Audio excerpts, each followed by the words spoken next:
President of the country. And I invite you, Your Excellency, you have a choice.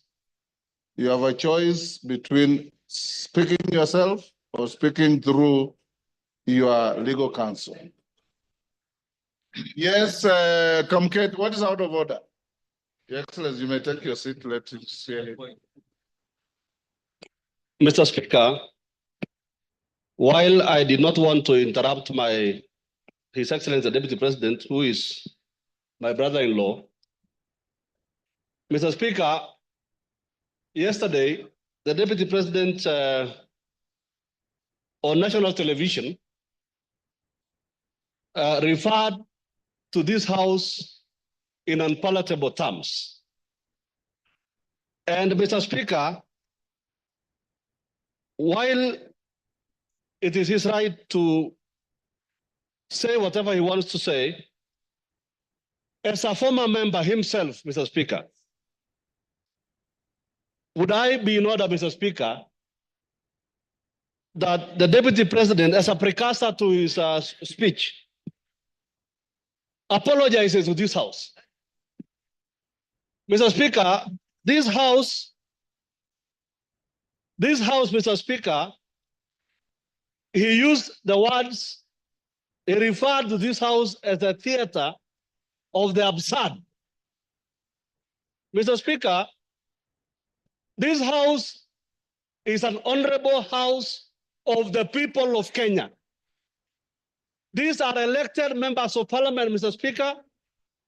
This House is neither a theater, neither is there absurdity in this House, Mr. Speaker.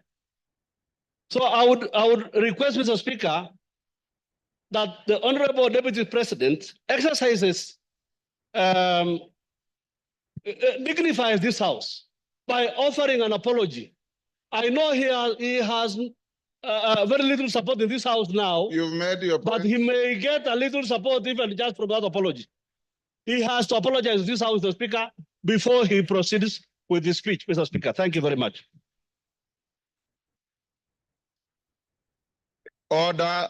No more points of order. Your Excellency, Deputy President, as you take the floor, this morning, the Speaker made a communication and indicated that we found it abhorrent that some of the contents of your interview your speech rather, your statement last evening, in which you described this House in not very good terms. We also indicated that the rules of this House preclude matters pending before the House from being canvassed in other fora, particularly by members of the House, and to an extent of broad interpretation of the standing orders, a person who is subject to the motion going on in the House.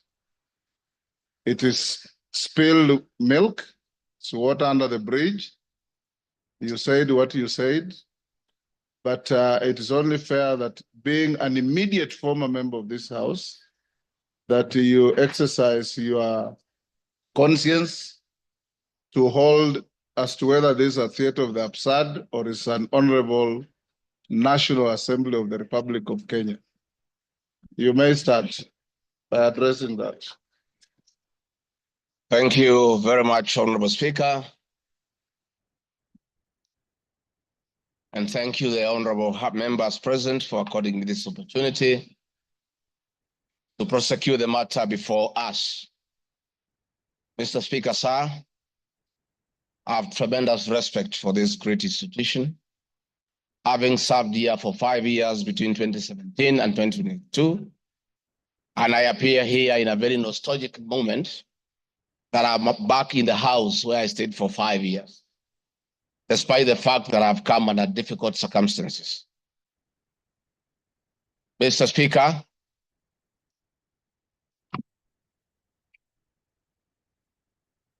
maybe the sound people, is that okay now? Mr. Speaker, sir, and the honorable members, I want to thank you for giving me the opportunity. Hope, Your Excellency, you have been advised by your lawyers that you are here to respond to specific issues Yes, in the motion I have my advice. and not to talk generally. I know. Yeah, so rules of relevance will still apply to you as they apply to all members. Mr. Speaker, the motion before this great house alleges that 2 years ago, since assuming office, I have acquired property and wealth whose estimated value of 5.2 billion shillings. A significant number of properties to which this sum of 5.2 billion is erroneously and maliciously attached belongs to my late brother, the late Honorable James Derito Gachagua, and as demonstrated by his will, a copy of which is attached. The fact as follows. Olive Garden, my response. The allegations that I own the Olive Garden Hotel is false. The truth is that Olive Garden Hotel used to belong to my deceased brother, the late Honorable James Derito Gachagua, and therefore has never been my property. This is information that most of you may be aware as it is in public domain. Upon his demise, my late brother left a will in which, in his recognition that I can take care of his family, he appointed me as one of the executors of his estate. In the said will, my late brother directed the hotel should be sold, among other properties, and proceeds distributed as per the will. I'm also listed as a beneficiary together with other persons named therein. In accordance with these instructions, the hotel was sold by the executors to a third party. Owing to the above, I do not own the hotel and have never owned it contrary to accusation in the motion. For the benefit of this august house and the general public, I have annexed to this response copies of the following supporting documents. My late brother's will, sale agreement dated 17th May 2023, an official search for Olive Garden Hotel Limited. Mr. Speaker, Pipingo Beach Resort, just as in Olive Garden, above this allegation is also false. Pipingo Beach Resort belongs to the estate of the late James Derito Gachagua. For the benefit of this house and the general public, I have attached annexed to this response copy of the official search of Pipingo Beach Resort Limited, confirming that the hotel is still in the name of my little brother's estate. Queen's Gate Service Apartment. The allegation is also false, and the property belonged to my late brother. Queen's Gate Service Apartments, registered in the name of Pipingo Beach Resort Limited, was sold to Cooperative Bank of Kenya Limited, Staff Retirement Benefits Scheme, as evidenced by the agreement for the dated 4th May 2022, and a transfer dated 5th October 2022, marked Annex RG6. Land parcel Ruguru, Kiamariga 2023 in Madeira East constituency, which have originally constructed a helicopter landing facility. My response is, I do confirm that I own the above referenced property, which has approximately 2.5 acres in size, and which I have planted napier grass for my dairy cows. I purchased the land in the year 2023 for 3.5 million from farm proceeds coming from my dairy farm. I have read through the motion, and there is no iota of evidence adduced of the impropriety in the way I acquired this small property. Finally, on this matter, I wish to confirm that there is no helicopter landing facility or this particular parcel on the motion. This part is also false.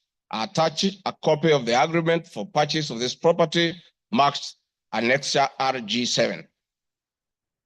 40 acres of land purchased in Kakuret within Kabraine in Nyeri County. My response, I confirm that I own a property, having bought it in 2015, a time when I was not a state officer. I had not even been elected as member of parliament from the Honorable Joroge Wainaina, member of parliament for Kenny, who is present in this house, or I'm not sure whether he's present. Therefore, this property I purchased 10 years ago, and not 2 years ago during my tenure as deputy president, and as indicated in the motion, the allegation is false. I've read through the motion and there is no iota of evidence adduced of any impropriety in the way I acquired this property. For the benefit of this August House and the general public, I've annexed to this response copy of the agreement for sale and purchase of this property marked as Annexure RG8, 80 acres of land in Meru County. For the record, I wish to confirm that I do not own 80 acres of land in Meru. This allegation is false. However, in the spirit of full disclosure, I would like to confirm that I have purchased 29 acres of land, Meru, the land of my mother, which I bought on around 9 February 2024 through a loan granted to me by Solution Circle Limited, which I am a member. This said circle has a charge registered against the title, which it continues to hold as security until I fully repay the loan. For the benefit of the August House and the general public, I have annexed to this response copies of the agreement of sale marked RG9 and a letter dated 15 July 2024 from Solution Circle Limited, confirming that they financed the purchase of the property marked Annexure RG10. Dairy farm in Nyandarua County. My response is I do not have a dairy farm in Nyandarua County. Therefore, this allegation is false. The land in Nyandarua has no single animal. Companies. The motion alleges there are 22 companies owned by my family members and which have been used to massively launder money and conceal proceeds of crime, corruption, and benefit from influence peddling. My response is the mover of the motion has listed the 22 companies associated with me and has alleged that they have been used to massively launder money and conceal proceeds of crime, corruption, and benefit from influence peddling. I've carefully gone through the motion and have not seen any evidence to support or prove the allegations therein. It is not clear to me how to respond without having seen any evidence incriminating the companies. I'd like to be clear, these companies have not been involved in any illegal activities, and I believe that is why the mover of the motion has not tabled any evidence of impropriety with respect to the companies. It does appear to me that the mover of the motion was so meticulous to get all the companies associated with me and my family. And I believe that he also had evidence of illegalities committed by the companies. He would have shared or tabled that for the record. However, it is not possible to get evidence of illegality where there is none. Having said the above, allow me just to mention a few companies because there are many. Regarding Gachagua Foundation, this is a foundation I incorporated in 2022, and I clarify that foundation is a non-profit making entity with the sole objective of uplifting the lives of less privileged in society. This foundation therefore does not trade, and honorable members, you are aware that by law, a foundation cannot be used to trade. Since incorporation, the foundation has received a total of 12 million shillings, which has been utilized as per the schedule marked Annexure RG11, which is paying school fees for children in Pwani University and other universities across the country. Dorcas Regarding Foundation, because she is not here to defend herself, this is a foundation founded by my wife, Pastor Dorcas, incorporated immediately we came into office as a non-profit making entity for the sole purpose of rehabilitation of drug addicts, widows, single mothers, and orphans. A brief write-up of this foundation, together with its achievements, is annexed here with as Annexure RG12.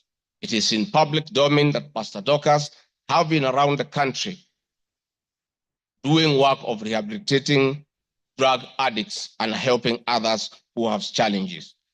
There are many other companies that are here that I don't, because this is a house of record, I don't want to bother the members of parliament of going through all of them. I want to probably only talk about Wamunyoro Investments Limited, named after my village in Wamunyoro. This company was incorporated 21 years ago before I became deputy president, and it's a company that holds family property. Mr. Speaker, sir, have been accused of exerting influence on officials in the Ministry of Lands to issue an allotment letter to Amonyoro Investments Limited and using the fraudulently acquired documents in support of a court case. My response, Mr. Speaker, sir, and honorable members, wish to confirm that Amonyoro Investments Limited has never been issued with any letter of allotment for land in Embakasi. Amonyoro Investments Limited purchased this land from a third party in the year 2012. The company's ownership of this property has been confirmed through two legal processes. One, a case was filed before the National Land Commission in the year 2016, adjudicated, and a determination was made that this property belongs to Amonyoro Investments Limited. That was long before I became the Deputy President of the Republic of Kenya. Again, a matter was filed in High Court, case ELC case number E242 of 2022, which was filed before I became Deputy President. All the documents filed in support of this case were filed in court before I became Deputy President, and no documents have been filed by myself in court upon becoming Deputy President. This being the case, it is not true that I have used my office as Deputy President to manufacture documents filed in this matter.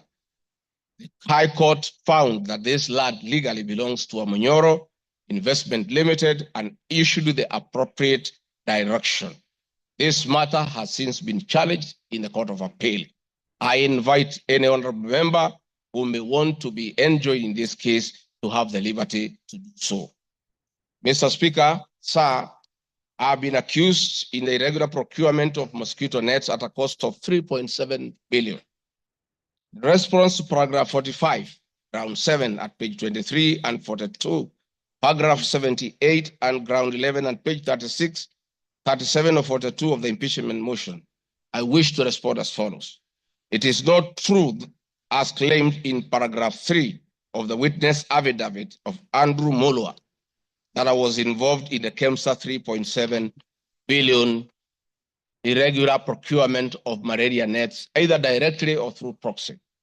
Further, Shobika Impacts Limited was not awarded the subject tender as the acting director of procurement, Dr. Justice Kinoti, by letter 5th May 2023, formally notified Shobika Impacts Limited that its bid was unsuccessful because its tender security was not paginated and the tender was hence non-responsive. That is clear at paragraph 4 of the witness affidavit of Andrew Mulwa. He contradicts himself by claiming that on 11 July 2023, I pressured him to surrender the original bid board. Yet by the letter dated 5th May 2023, KEMSA had requested for collection of the original bid. Thus, there was no cause to pressure to be exerted on Mr. Mulwa for any other purpose. I am aware of a foreign company known as Shobika Impacts Private Limited, domiciled in India, and which appointed Crystal Kenya Limited as its local agent in the year 2014, that is 8 years before Rigathi Gachagua became the deputy president. To date, Crystal Kenya Limited has complied with the agency terms between itself and Shobika Impacts Private Limited, annexed hereto and marked as Annex RG18 in an appointment agency letter by Shobika Impacts Limited in the year 2014. Sometime in 2023, Kenya Medical Supplies Authority advertised tender number GF-ATM MOL NFM 2022-2023 for supply of long-lasting insecticidal nets using the international open tendering method of procurement on behalf of the Global Fund. The monies for supply of the nets, as per my understanding, was a pure grant from the Global Fund. I am aware that Shobika Impacts Limited still participates in doing business with and has not been debarred by the Global Fund to date. I believe being technically qualified to provide and deliver the goods subject of the tender document, having the financial ability to do so, and without their participation or assistance from Crystal Kenya Limited, Shobika Impacts Private Limited independently participated and submitted in its bid in response to the subject tender pursuant to an invitation by KEMSA. Having not participated in the subject tender, Crystal Kenya Limited did not submit any of the documents in response to the subject tender. Specifically, Crystal Kenya Limited did not submit a bid board or tender security in its name in response to the subject tender. It is therefore not true that Crystal Kenya submitted a fake bid board with an intention to fraudulently acquire public property. It is also not true that with my sons, I used Crystal Kenya to massively launder money, conceal proceeds of crime, engage in corruption, and benefit from influence peddling. Subsequently, by the letter 5th May 2023, KEMSA notified Shobika Impex Limited that it was not successful because the tender security was not paginated and requested Shobika Impex Private Limited to collect its bid security from the procurement office immediately. Annexed here to and marked Annexure RG19 is a said letter by KEMSA dated 5th May 2023. However, EACC commenced investigations of the subject tender, and on conclusion of the investigation by EACC and the Senate on the subject tender, KEMSA CEO Terry Ramadhani, who had been suspended on this issue, was appointed Kenya's Deputy High Commissioner in New Delhi, India by President William Ruto. Thereafter, Crystal Kenya Limited, a Shobika Impex Limited agent in Kenya, followed up in the release of Shobika Impex Private Limited's bid board tender security on behalf of Shobika. Annexed here to and marked Annexure RG20 is an email from Shobika Impex Private Limited email addressed to Crystal Kenya Limited, together with a letter of even date confirming that Crystal Kenya Limited had authority to collect their bid board. KEMSA was mandated to immediately release the bid board tender security upon determining that Shobika Impex Private Limited was unsuccessful in the subject tender, and that is why they requested that the same be collected from its procurement office. KEMSA did so, as can be seen in its letter dated 11th July 2023, annexed here to and marked Annexure RG21 in the said letter by KEMSA dated 11th July 2023.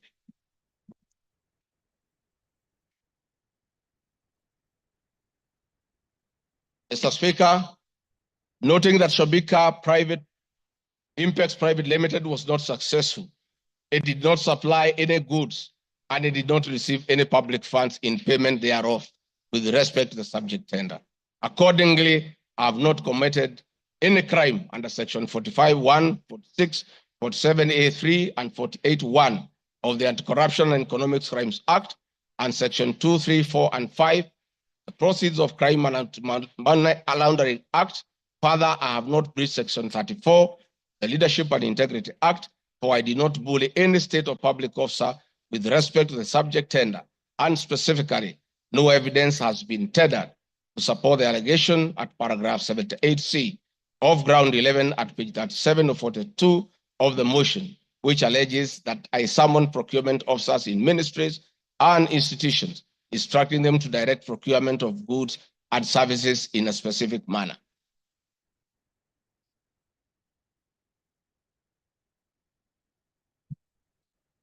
I have been accused of unnecessary and expensive renovation of the official residence of the Deputy President in Karen and Mombasa. Mr. Speaker, firstly, I would like to state that funds for the renovation of the official residence were approved and allocated by this Honorable House based on the fact that the premises had been neglected for a very long time when Dr. William Ruto was Deputy President. It cannot be fair that this House would proceed to impeach me because of an action that these honorable members have approved by way of appropriating monies for the renovations. Mr. Speaker, the contract for the refurbishment of the official residence of the Deputy President, dated 22nd December 2022, was signed by Honorable Katole Metito, Controller of State House, Office of the President, and Agrobic Investment Limited that was awarded the tender, because the Controller of State House at that time was the accounting officer in charge of the Office of the Deputy President. The report of the Auditor General, Mrs. Nancy Gadongo, dated 24th January 2024, on the Executive Office of the President for the year ended 30th June 2023, gave the opinion confirming that due compliance with the Public Finance Management Act 2012, the report is annexed herewith and marked as Annex RG 23. I'd also like to add that the Deputy President, as Deputy President, I'm not involved in procurement processes of my office, whether directly or indirectly. I would also like to state that I do not know the company, AgroPric Investments Limited, which undertook the renovations. I do not know the directors and the company. I did not participate in the tendering or supervising of the same. The motion dated 26 September 2024 alleges that on 29 January 2023, 45 million Kenya shillings was transferred to Bayani Enterprises Limited, which is alleged to be a special purpose vehicle used by me to siphon public funds. No evidence whatsoever is contained in the motion showing that the said company is in any way connected to me or that I have any beneficial interest in the said company, which I am neither a director or a shareholder. I categorically refute the allegation, which is false and unfounded. Mr. Speaker, I'd also like to confirm that I'm not a director or a shareholder, directly or indirectly, of the company called AgroPric Investments Limited, and I do not know its shareholders or its directors. Mr. Speaker, there is an allegation of dubiously acquiring substantial portion of the sum of 100 billion paid to Lusona Events Limited. My response, Mr. Speaker, is just like in the above other matter. I have read the motion and I would like to state that there is no evidence that this company is linked to me. I wish to categorically state that I have no beneficial interest in the said company and neither am I affiliated in any way the directors and shareholders of the said company. I'd also like to state that I'm not a director or a shareholder of the company and do not know its shareholders or its directors. I do not sit in a tendering committee. I am not the accounting officer of the Office of the Deputy President. I have also not had any complaints against the manner in which the company undertook the work. I am unable to confirm the allegations on funds withdrawn from the account of the company since I'm not a signatory to its account. I am not associated with the company in any way whatsoever. Mr. Speaker, motion dated 26 September 2024 claims that I'm reasonably suspected to be the principal beneficiary of the dubious transactions. However, Mr. Speaker, no evidence has been adduced or annexed to the motion to give credit to the allegations or suspicion. I categorically refute acquiring or benefiting from any funds paid to Lusona Events Limited, and therefore the allegation is false and unfounded. Mr. Speaker, I have been accused of siphoning money through St. Nicholas Rehabilitation and Industrial Training Institute Limited. My response, Mr. Speaker, is that the motion dated 26 September 2024 makes the claim that a payment of 21 million was made to a company called St. Nicholas Rehabilitation Center and Psychiatric Hospital. Then subsequently payment was made to Umalari Motors Limited. Motion claims that it is suspected that the entire transaction is used by me to siphon public funds and the payments typify money laundering transaction. I'm not a director or a shareholder of this company, and I've never received any payments from this company. Similarly, I'm not affiliated or related to the shareholders and directors of the two companies. No evidence has been annexed to the motion showing that I was a beneficiary of the funds paid as alleged. Wish to point out that I'm not the accounting officer in the Office of the Deputy President, and I'm not aware that the payments made to this company by the office. The allegation is therefore false and unfounded. Mr. Speaker, there is an accusation of alleged sensational but false accusations against the Honorable Lady Justice Esther Minor. My response, Mr. Speaker, it is alleged in the special notice motion on ground 4 on page 14 and a gross violation of the Constitution that I publicly attacked the Honorable Lady Justice Esther Minor and forcefully threatened to bring action against her. First, Article 160, Sub-Article 5 of the Constitution provides that the judge cannot be found liable in a court of law for actions taken in good faith in lawful performance of their work.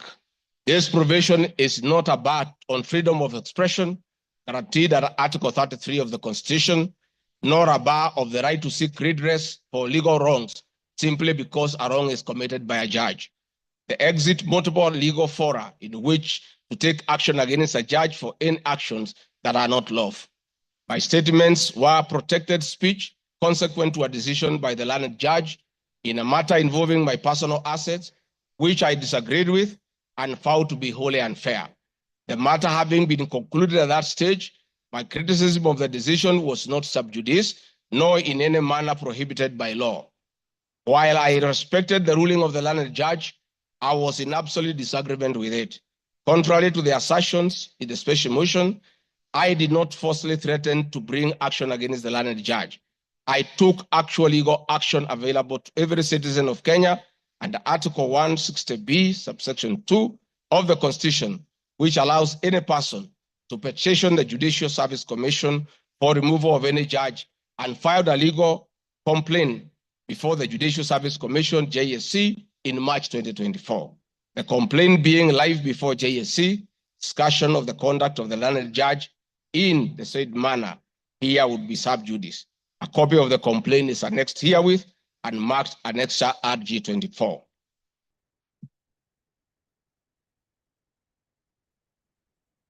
Mr. Speaker, I have been accused of diverting materials meant for construction of Kilifi Malindi Highway, Tamaka private road to Vipingo Beach Resort.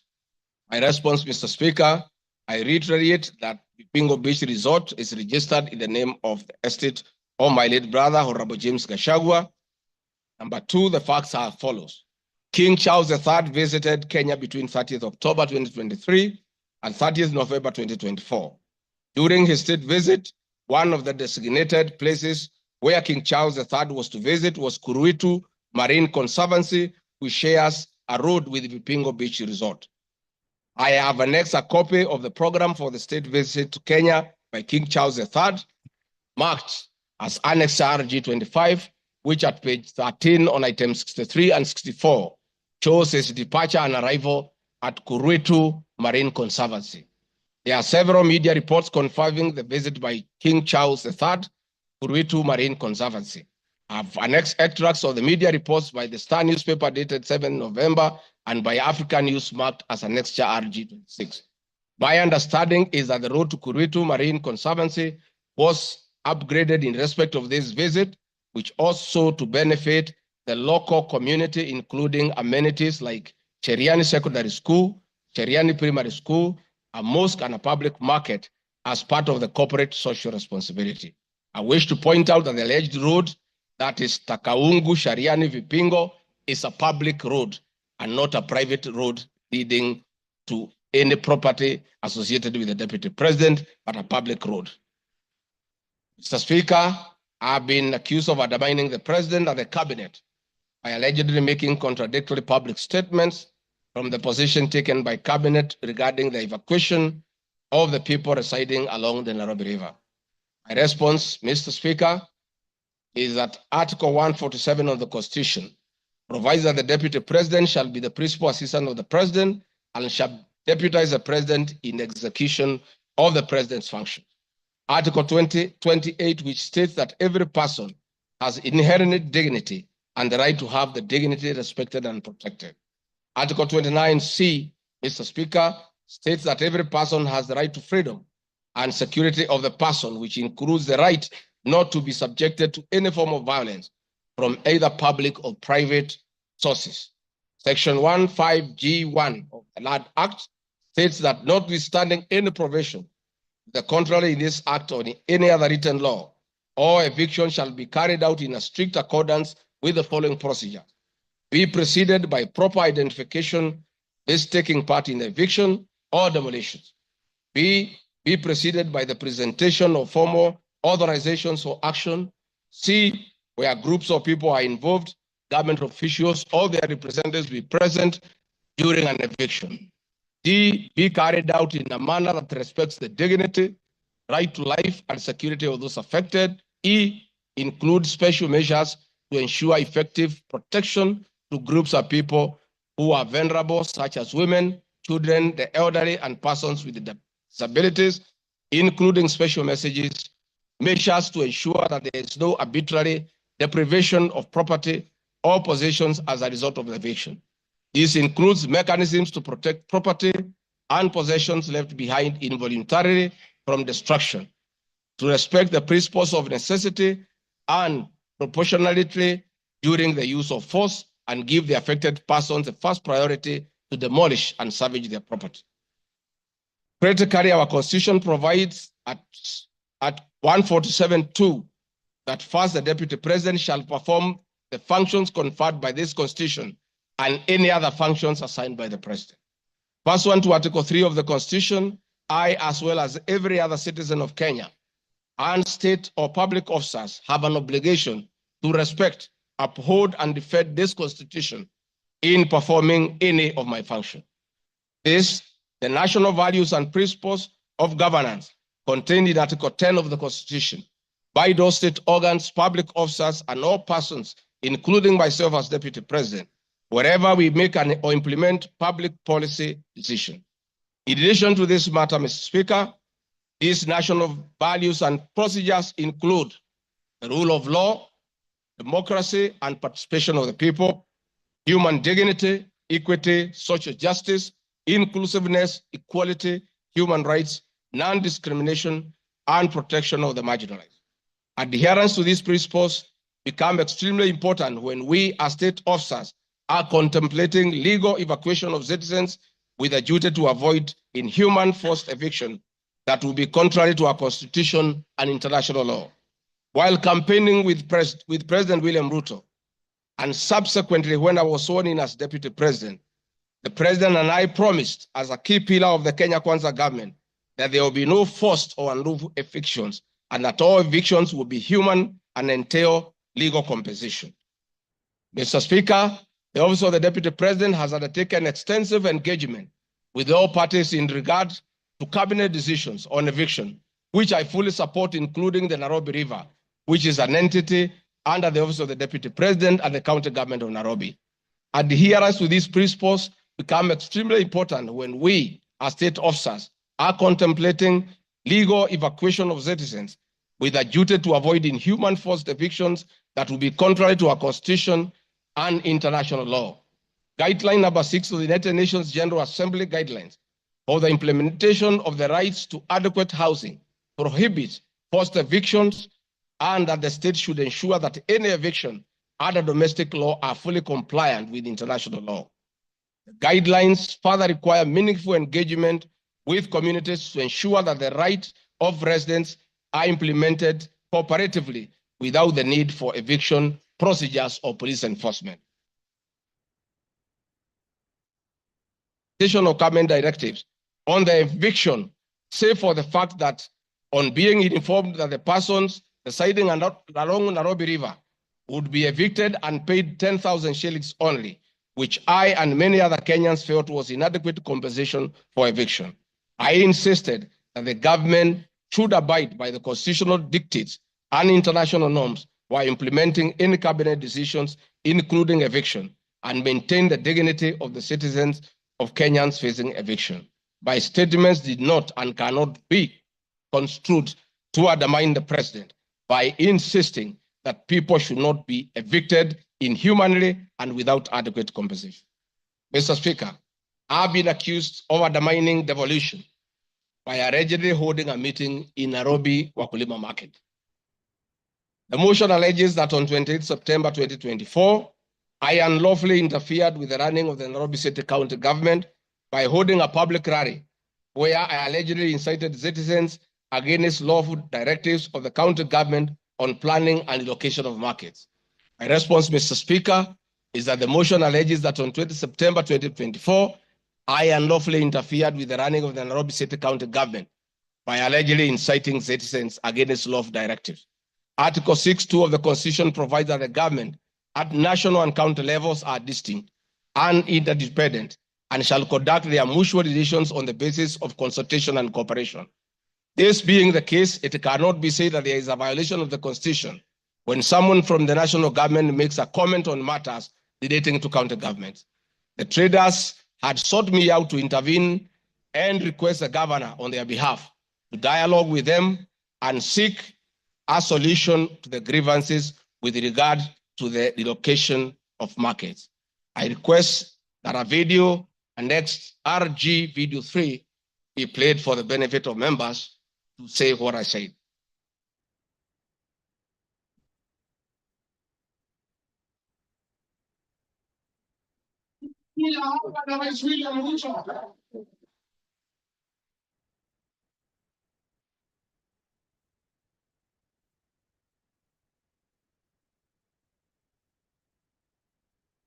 Please play the video for us.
Tumepatiwa nafasi ya uongozi na Wakenya. Tulipata nafasi ya kuongoza kupitia kwa kura ya wananchi. Tukumbuke ya kwamba wakubwa wetu, wadosi wetu ni Wakenya.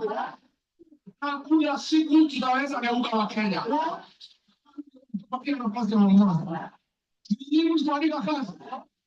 Ni kuandika kazi. Ndio mimi niseme. Niliuliza gavana mketi chini. Kuwe na mazungumzo. Kuwe na maelewano. Wananchi.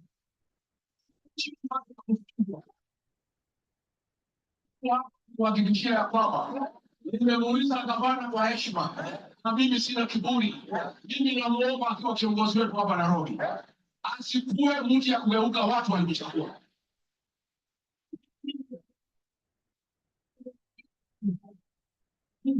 Aketi chini na kamati hii soko ime. Thank you, Mr. Speaker. My council has just drawn my attention that in my earlier explanation, Robbie River, I have a video 1 and 2 that I would like you to play so that I buttress my point, what I meant. Please, video 1 and 2. Of Kenya to work hard. We don't have a choice.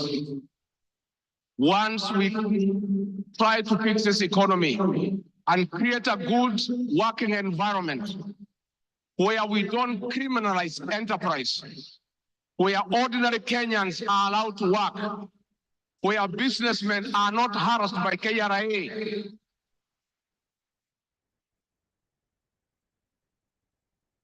where goods belonging to the people of Kenya will never again be touched by overzealous public servants.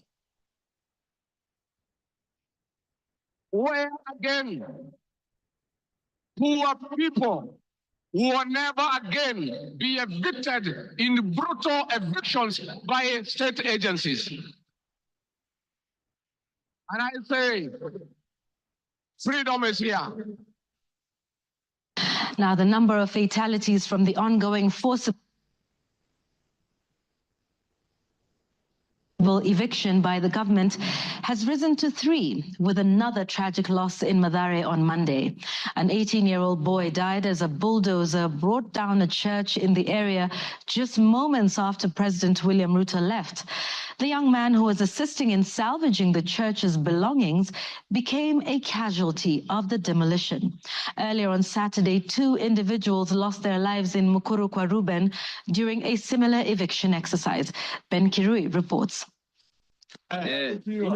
Monday evening, the ongoing forcible evictions in flood-prone areas tragically ended yet another life. The 18-year-old Ian Otieno lost his life in Mathare moments after President William Ruto left the area where he had been assessing the effects of floods. Bulldozers descended on homes near riverbanks, flattening structures marked for demolition. Winnie Makinda, Ian's mother, struggled to comprehend the loss of her son, a candidate in this year's KCSE. Wakaambia mtu atingatinga usiangushe hiyo kuta.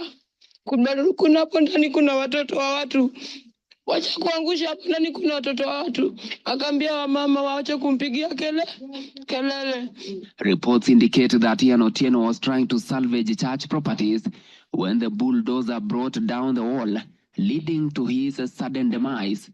Driver wa tingatinga vile tu alianza kubomoa hata mara ya kwanza huko mbele, alikuwa tu anakani kama hata watu wakimwambia ngojea watu watoe vitu taki kusikia. Nilichimba hivi, mtoto wangu alikuwa anataka kutoroka sawa.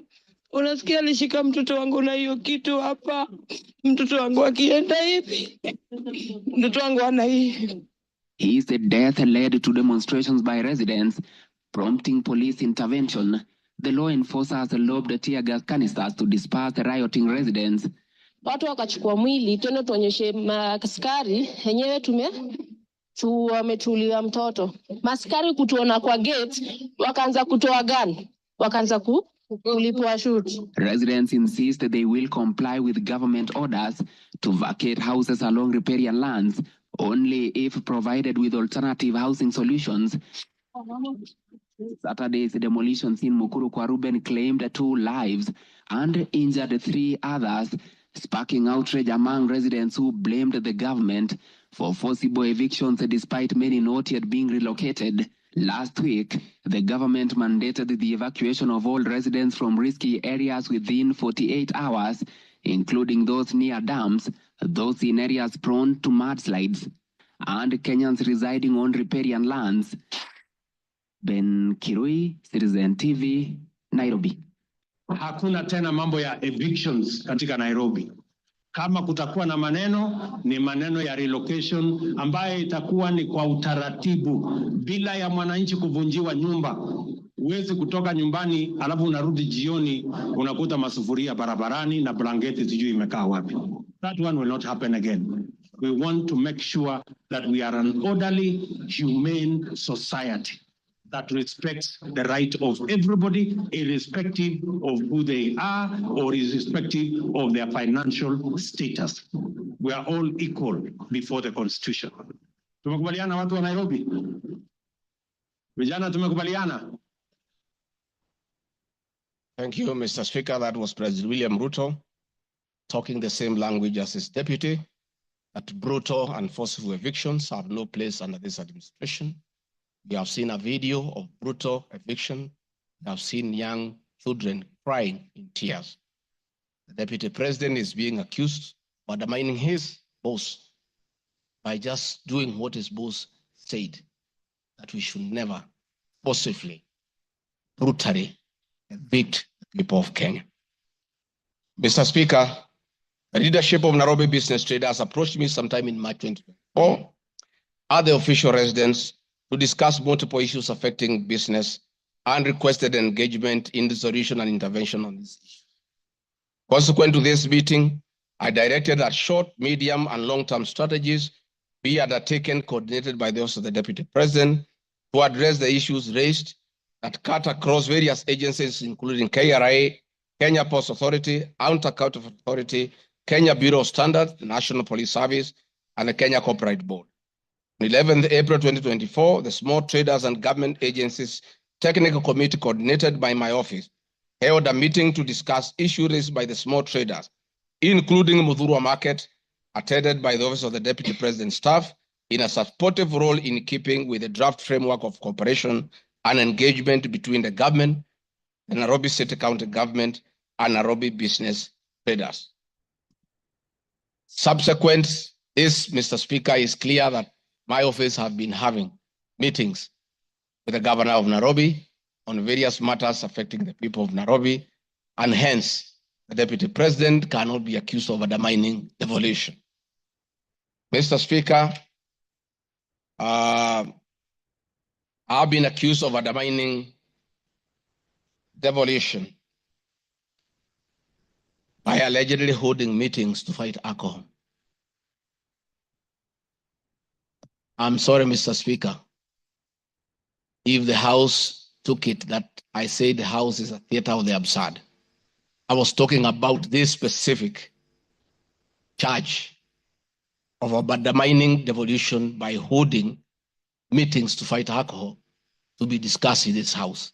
That to me is what I thought that moment, 5 minutes or 10 minutes, that would be the theater of the absurd. I did not attribute in any way by trying to demean this house that I sat for 5 years, by calling it the theater of the absurd. But this particular charge, Mr. Speaker, drug and alcohol problem in Kenya has been on the increase, and many of our youth have become addicted to alcohol and their lives destroyed because it causes them to drop out of school and start engaging in petty crime to look for money to buy alcohol. I'm a strong advocate for youth rehabilitation from alcohol and substance abuse, which I continue to encourage and support in order to save our future. With regard to alcohol control and regulation, I wish to state that I have held several meetings with the governors in Meru, Chuka, in Mombasa, in Nakuru, in Nyeri, and the efforts that President William Ruto asked me to lead in eradication of illicit brew has been very successful, and we have been working with governors and county assemblies who have been developing legislation on the control of licensing of alcoholic drinks. If there is one program that has had the best working relationship between county governments and the national government, it is this particular. I'm a bit emotive about illicit alcohol because I lost my brothers. One who was a medical doctor to alcohol, another who was a farmer to alcohol. I take it passionately. I don't know who complained about this particular charge. I have not seen any evidence of any complaint, and I've not had any person in Kenya complaining that the deputy president is undermining with the devolution by leading the war, illicit rules, and drug abuse. Whatever this house decides tonight, and the subsequent house, whatever happens to Rigathi Gachagua, whether he's in or out, this war must continue, must be won for the sake of our children.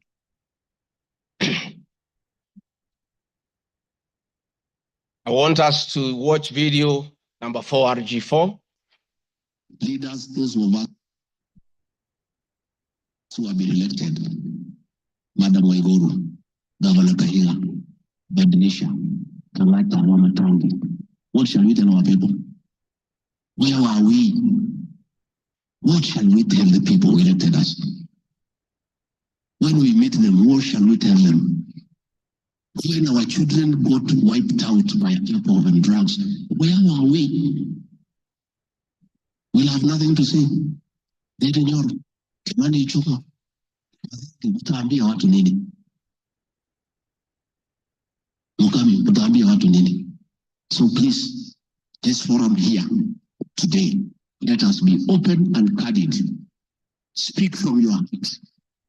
Let us know what ails us. What is it must we do? We have the support of the president and he's waiting. He has told me by 7 p.m. today, he wants a report. He cannot accept the situation. He cannot. Neither can I. And none of you could accept the situation. It is not right. It is not fair. It is not acceptable. We must deal with it as leaders. And we are here, we are all leaders. As an OCS, you are a leader. That's why you have been given that responsibility. As an ACC, you are a leader. County Commissioner, wewe ni kiongozi. DCIO, wewe ni kiongozi. Sisi ni viongozi. Na juu ya hayo, sisi ni wazazi. Tafadhalini, tukubaliane tutafute suluhisho. Na tukipata, tuende tufanye kazi. It is possible. It is doable. It is something that we can do. Thank you, Mr. Speaker. It's very clear that the meeting had all governors, members of parliament who are present here today, policemen, everybody, and we are in agreement that the war must be won. It cannot, but the deputy president should be impeached for leading the war on alcohol. Sensational statements against the National Intelligence Service, its Director General, and officers. Mr. Speaker, during the assumption of office, I took an oath of allegiance in the following terms. Oath or solemn affirmation of allegiance to the President, Deputy President. In full realization of the high calling, I assume as Deputy President of the Republic of Kenya, I do swear solemnly affirm that I will be faithful and bear true allegiance to the Republic of Kenya, that I obey, preserve, protect, and defend this Constitution of Kenya, as by law established, and no other laws of the Republic, that I will protect and uphold the sovereignty, integrity, and the dignity of the Kenyan people. So help me God. That is the oath that I took in Kasarani.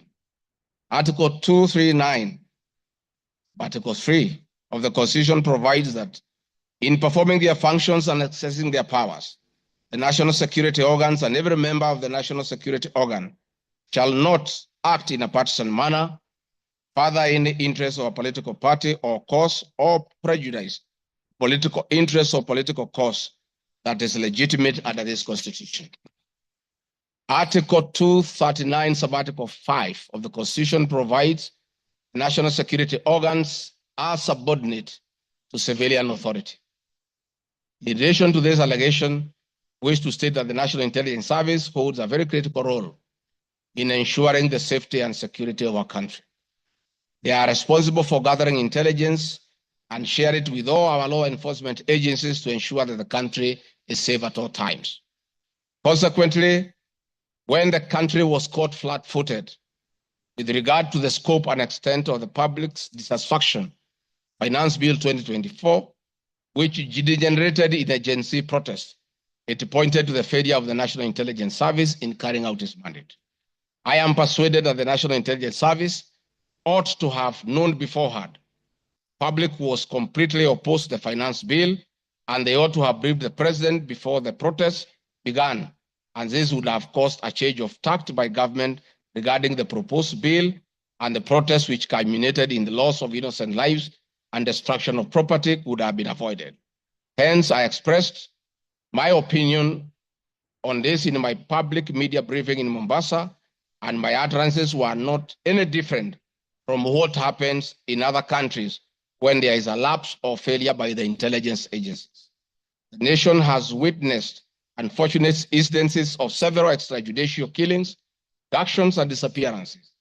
I firmly believe that if the National Intelligence Service had acted diligently, these instances would not have been witnessed. Under the Constitution, the government agencies are supposed to be accountable to the Kenyan people, including the National Intelligence Service, and calling them out when a dereliction of duty does not amount to undermining them. I am also aware that the Kenya Kwanza government has been at the forefront in calling out officers who do not seem to understand their work. Recently, my boss, the president, publicly complained that there are some PSs and CSs who did not seem to understand their role.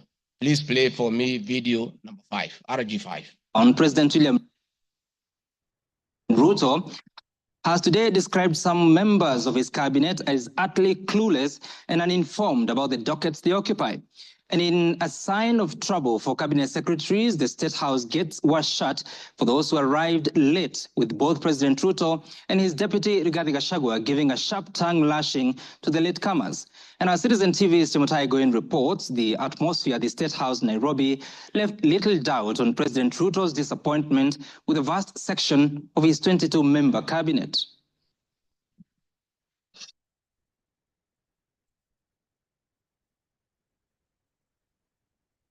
A cold morning in Nairobi, but the seats on the State House grounds came ultra-heated, particularly for cabinet secretaries. The cabinet members came here to sign performance contracts, but the oral appraisal of the day spurred anything between trouble and outright doom. If you cannot keep time with your employer, you have basically dismissed yourself. I mean, it's just as simple as that. So, for those who came late, who are members of the executive, I will be expecting a written explanation, and it should not include matters of traffic. Punctuality was at issue, with some cabinet secretaries being locked out of State House for lateness. And from the podium, the president and his senior lieutenants were unforgiving. Niona watu wale wamechelewa, nikaona rais unanini namjua. Nikaona uso yake nikajua hapa kimeumana. Sababu leo ni siku ya performance contract. Ile siku muhimu sana ya kuja kuweka. Na wewe umefika pale rais anakaa. Tayari amekaa na ndiye rais wa Jamhuri ya Kenya. Wewe umechelewa ukiwa kuona nani? Who else have you gone to see? One of the things we need to learn in our performance contract is to beat the traffic. For the 19 cabinet secretaries present, the atmosphere at State House progressed from bad to worse as President Ruto and his deputy Rigathi Gachagua issued a blistering assessment of the performance of the cabinet members. Many of you, the people I speak to, don't even know what is going on in your ministries or departments. You have very scanty information. The moment I know more than you in your ministry, then you must begin to understand that something is very wrong. How do you run a ministry or that department or a parastatal if you have no information? That is the highest level of incompetence. And those of us who came with the president from the political space and who are his friends, and we assisted him to become president.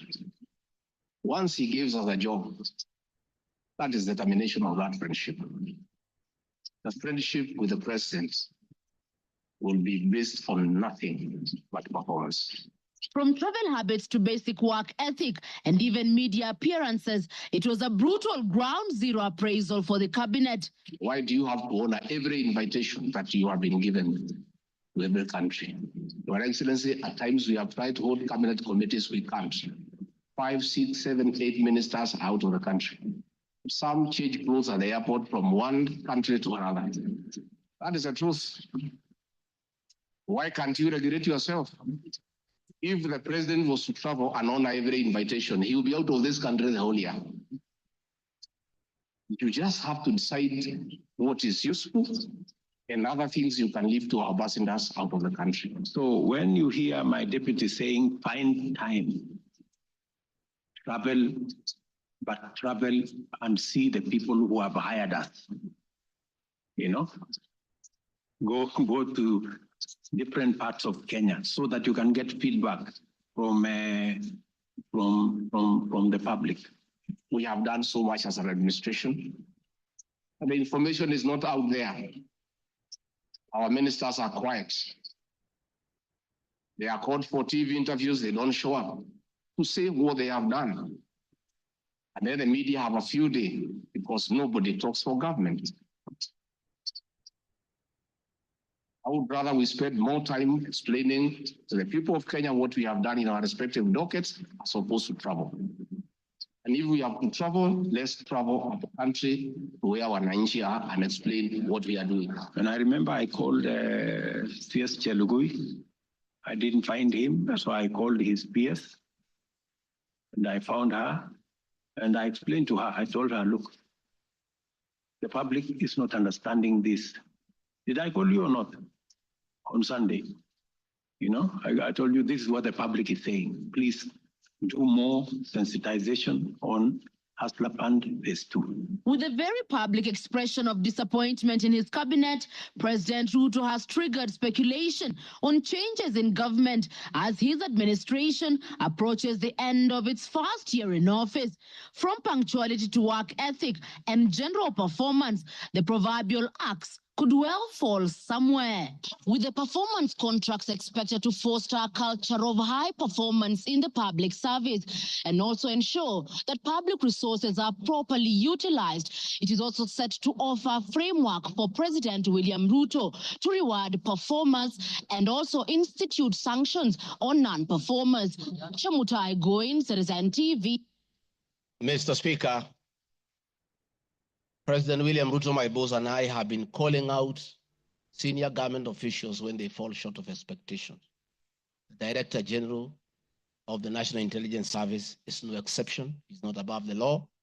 is accountable to the people of Kenya for his performance. And I have had an argument that we should not call out those in the security sector. I would like you to play the next video. We have the most incompetent Inspector General of Police, I think, in the world.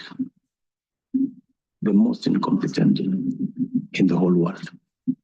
His incompetence may not necessarily play out when things are working, but when things get to ahead and you need some decisions to be made,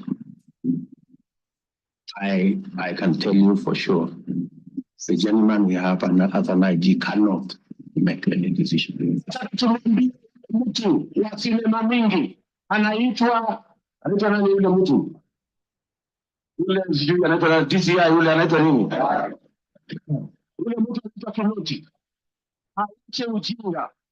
Huyo bwana Kiboti awache ujinga. Sio kama tunaelewana. Huyo Kinoti hakuna kitu amefanya kwa hii Kenya ya kisiasa. Yeye ni mtu ya sinema.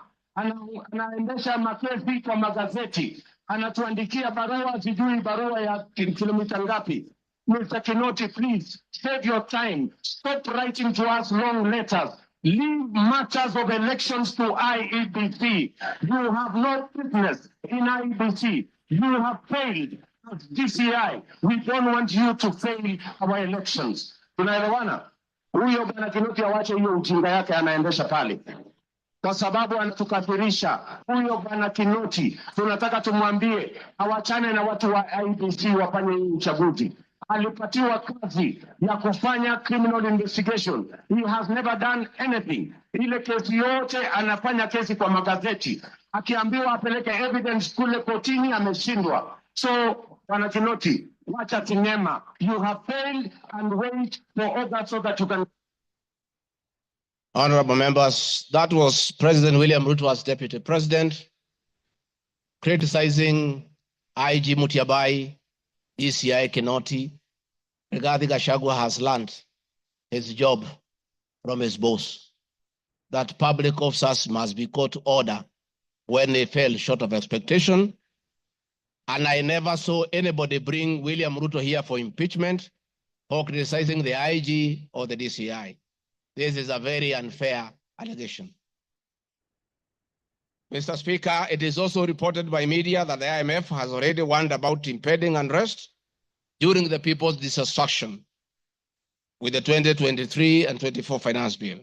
Many of you will recall, Mr. Speaker, after the September 11th terrorist attack in the US, the US intelligence agencies were massively criticized, and an inquiry was even opened to investigate why their intelligence agency was not able to detect and thwart the attack. All we are saying is that our National Intelligence Service is accountable to the people of Kenya for its performance. Mr. Speaker, conniving with cartels in the tea sector to block KTDA from implementing guaranteed minimum return, Mr. Speaker, I am here to see a shred of evidence to that effect, and I have nothing to say. I have seen an allegation that we have not been able to do coffee reforms. Mr. Speaker, out of my work, coordinating coffee reforms, the Cooperative Bill 2023 and the Coffee Bill 2023 is before this House. I request this House, after these impeachment proceedings, to embark on those two bills so that the coffee farmers can realize the full benefit of the coffee reforms that we have initiated. There is another allegation that I have taken control of a local cooperative society in Madeira constituency. I don't know the name of that constituency, of that cooperative. It is false. I am here to see any evidence. I have nothing to say because there is nothing to be said.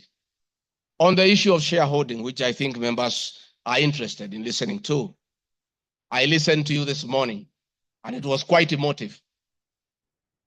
By virtue of provisions of the third schedule of the Political Parties Act, the constituent parties of the Kenya Kwanza coalition entered into various agreements which were deposited with the Speaker of the National Assembly and the Speaker of the Senate for purposes of Article 108 of the Constitution of Kenya. The following were members: UDA, ANC, Ford Kenya, PA, Farmers Party, Chama cha Kazi, Communist Party, Economic Freedom Party, Service Party, Tujibebe wa Kenya Party, Moja na Maendeleo Party of Kenya, and the Democratic Party of Kenya. In accordance with the provision of Clause 3, Schedule 3, a power sharing agreement and development agenda for the certain regions of Kenya, I attach copies of these agreements, RG 32. All those agreements talked about specific regions. The leaders who appended their signatures canvassed issues of appointments to do with specific regions. Power sharing agreement between UDA and ANC and Ford Kenya, for example, say that the UDA would nominate the coalition president, the presidential and deputy presidential candidates that was honored. The president would guarantee the stature, the dignity, and financial and operational autonomy of the office of the deputy president, which I've been insisting on because it's part of the coalition agreement. The ANC would be allocated the position of the prime cabinet secretary, which has happened. Ford Kenya would be allocated the position of the Speaker of the National Assembly. That is why Honorable Masika Wetangula sits here today. In accordance with Article 2 of the Power Sharing Agreement, ANC and Ford Kenya would have a 30% share is a word, of the national government positions. This drives my utterances about shareholding. It is embedded in all these agreements that are attached here for you to read. I heard this morning an honorable member saying that the deputy president said the people of Ukabani will not get resources because they did not vote for Kenya Kwanza government. That is not true. The deputy president of the Republic of Kenya does not allocate resources. Resources for the development of the Republic of Kenya are appropriated by the National Assembly of Kenya, where I am today. The deputy president will help the president to oversee the implementation of funds allocated and appropriated by the National Assembly. It is therefore not possible that the deputy president of the Republic of Kenya has the capacity to deny any part of Kenya resources because of the way they voted. The decisions on how resources will be allocated for the development of the Republic of Kenya are made here by the honorable members. If your area has no development, please don't impeach the deputy president. Don't accuse him of not giving you resources. You are in this house to make sure that your area where you come from is allocated appropriate resources because that is your job. The agreements are attached, therefore I don't want to go into them. Let me say my speeches on the shareholder issue were informed by the aforesaid power sharing covenants, which are founded on law, having been deposited with the registrar of political parties, and lessons learned from the well-known disputed 202 NAC power sharing agreement. Further, sharing agreements are a feature of government formation in all democracies in the world that provide for the formation. My pronouncements on the issue, properly understood, are not only anchored in law, but entirely harmless and incapable of being construed as a basis for ethnic animosity, a danger to national cohesion, or a threat to national unity. On the contrary, coalition building has been one of the most important innovations since the disputed 2007 elections in ensuring stability, equitable sharing of political power, national cohesion, and fostering of national unity. Indeed, Kenya Kwanza main opponent in 2022 general election, Azimio la Umoja Coalition, One Kenya Coalition Party, was a political party consisting of 25 political parties who also executed a power sharing agreement based on shares.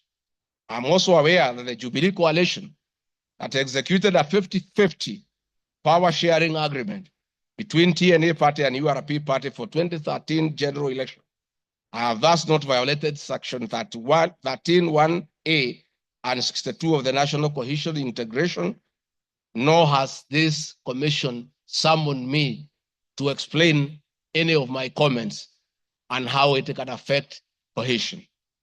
However, notwithstanding the said power share agreement, upon election as deputy president, I went out of my way, as required by the Constitution of Kenya, to serve all Kenyans regardless of their political preferences during the election or ethnic origin. I now produce following video showing some of my speeches all over the country as marked RG Video 7.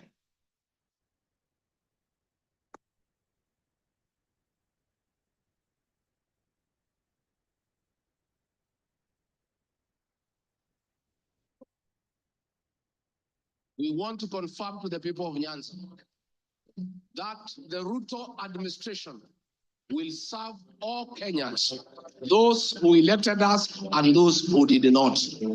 Kenya hii kila mtu afanyiwe kazi, kwa sababu kila mtu nalipa kodi. Mimi sikusema Kenya ni Asia, nilisema serikali, wale wanakusaidia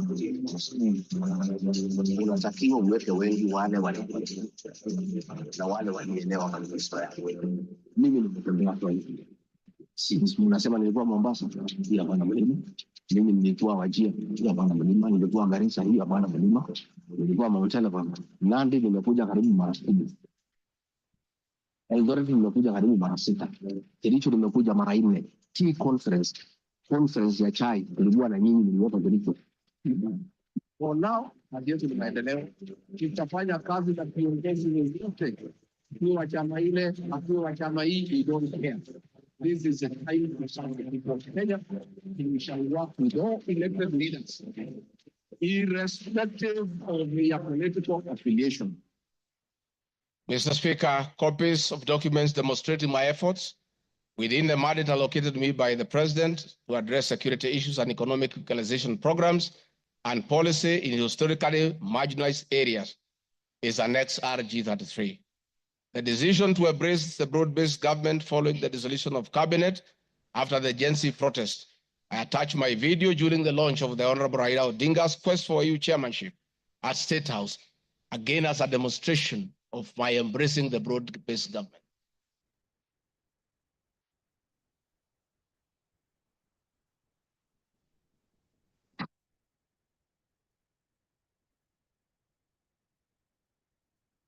Her Excellency, Dr. William Ruto, President of the Republic of Kenya and Commander-in-Chief of the Defense Forces, Your Excellencies, Heads of States and Government present, Your Excellencies, Ambassadors and High Commissioners and members of the Diplomatic Corps, Heads of Delegations, Members of Parliament, and all dignitaries present, good morning. Her Excellency, let me say this is a great moment for our country. What a day, what a moment. We are here, Your Excellency, as a country to unveil Kenya's finest to go and lead Africa. It's a proud moment for this country.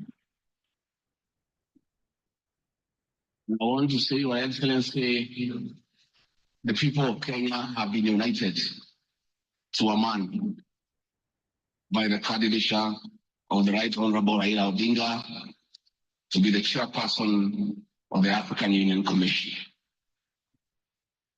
This is a quest that has brought pride to our nation. And I would like to tell the leaders here from Africa and the representatives that if we have represented the Honorable Raila Odinga to be our candidate, it is because Africa, our motherland, deserves the best.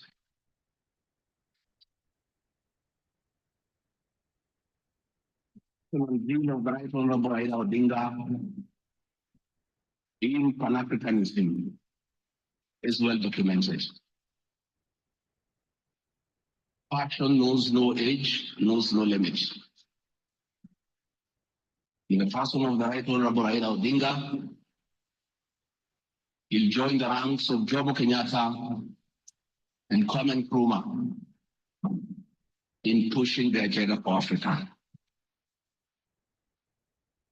And therefore, I want to say, Your Excellency, the lessons of today are that Raila Odinga, the Right Honorable, is a man of great resilience, endurance, and perseverance. Today, you are going to unveil the transformation of the Right Honorable Odinga from a national leader to an African statesman. And for our life in leadership, we have learned great lessons of resilience, endurance, and perseverance. Somebody may ask, why is Rigathi Gachagua focused? Before issues with the leadership of Raila Odinga. But the truthful men had nothing against him. It's only that we were competing for the same position between him and my boss. Now that he is going for a bigger seat in Africa, all of us, from the president, I, and the rest of Kenya, are behind him. And the Right Honorable Raila Odinga, as the man who listens to the ground, let me confirm to you, I've listened to the ground, and all Kenyans across the political divide, across communities, are in support of your candidature. And we wish you well. Before I call Your Excellency, let me acknowledge the place of family, not just in our lives, but in leadership. I think it is a great moment for the Right Honorable Raila Odinga. It's appropriate that I acknowledge on behalf of the country the role Mama Ida Odinga has played in the life of this great son of this land. Mama Ida Odinga, we salute you as a country for having been a very strong pillar to your husband. In very difficult times, in his worst moments, you have always been there for him. We ask families to support their spouses. So Mama Ida Odinga, as we wish you happy birthday, it is my hope and prayer that your next birthday will be celebrated at Addis next year. And if you invite President William Ruto to come and he's not able to come, Mr. President, I'll be very happy for you to send me to represent you in that great birthday. We therefore want to say as a country, it's a great moment. And the Right Honorable Odinga, I have noted with a lot of appreciation, my wife, Pastor Dorcas, who is a very prayerful woman, has been praying for me and the President daily. And I noted from yesterday, she has started in her prayer. Because our prayer work, we have no doubt that you will get this seat.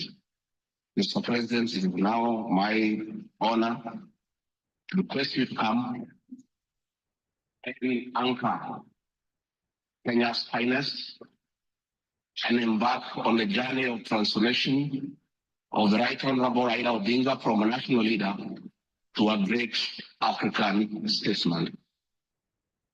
Thank you, Mr. Speaker. President William Ruto has many times appreciated my people issues and has repeatedly pronounced himself. Let me have the video number 9. And speaking of deputies,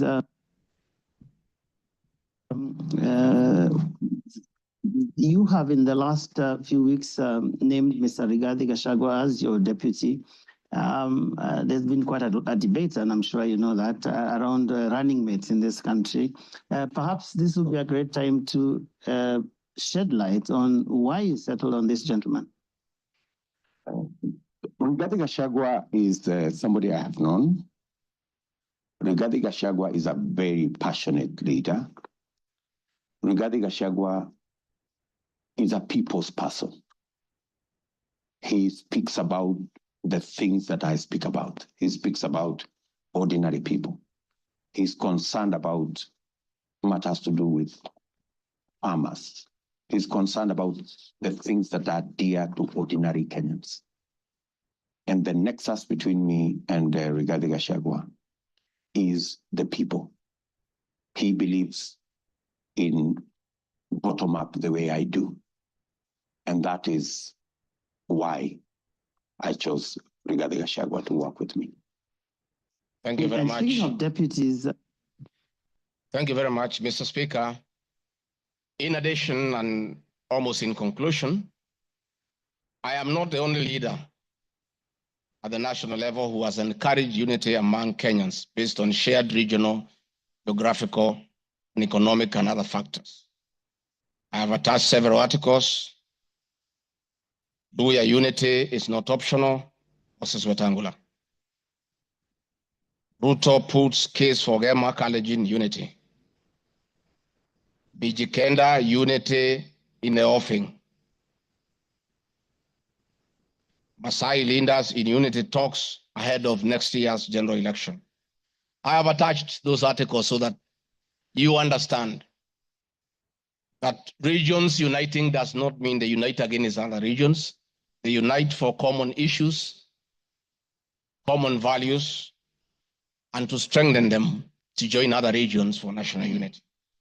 Mr. Speaker, the motion dated 26 September 2024, tabled before the National Assembly, makes the generalized claims that have committed crimes under national laws, Proceeds of Crime and Anti-Money Laundering Act, Penal Code, National Cohesion and Integration Act as anti-corruption and economic crimes. It's on the basis of the claim that it is say that the threshold of impeachment has been met. I'm not aware of any active investigations by any state agency, offenses under the said laws, neither have I been called upon to record any step pertaining to any investigation. Just like any other Kenyan, the Constitution accords me the presumption of innocence in relation to criminal offenses until the contrary is proved in a court of law on a specific standard of evidence. Therefore, in the absence of any active investigations by any investigative agency in Kenya, I do not believe that there can be any serious reason to believe that I've committed any offense. Otherwise, that will be an indictment of the intelligence agencies as well as investigative agencies. Therefore, it is inconceivable threshold of the impeachment motion as defined in Article 145 of the Constitution can solely be based on the perception of the mover of the motion in the absence of any other evidence. I heard the mover this morning saying that all we need to do is to believe in him. I believe that cannot be the position. We need actual evidence. It is the net effect of the impeachment of this basis of allegations of criminal offenses.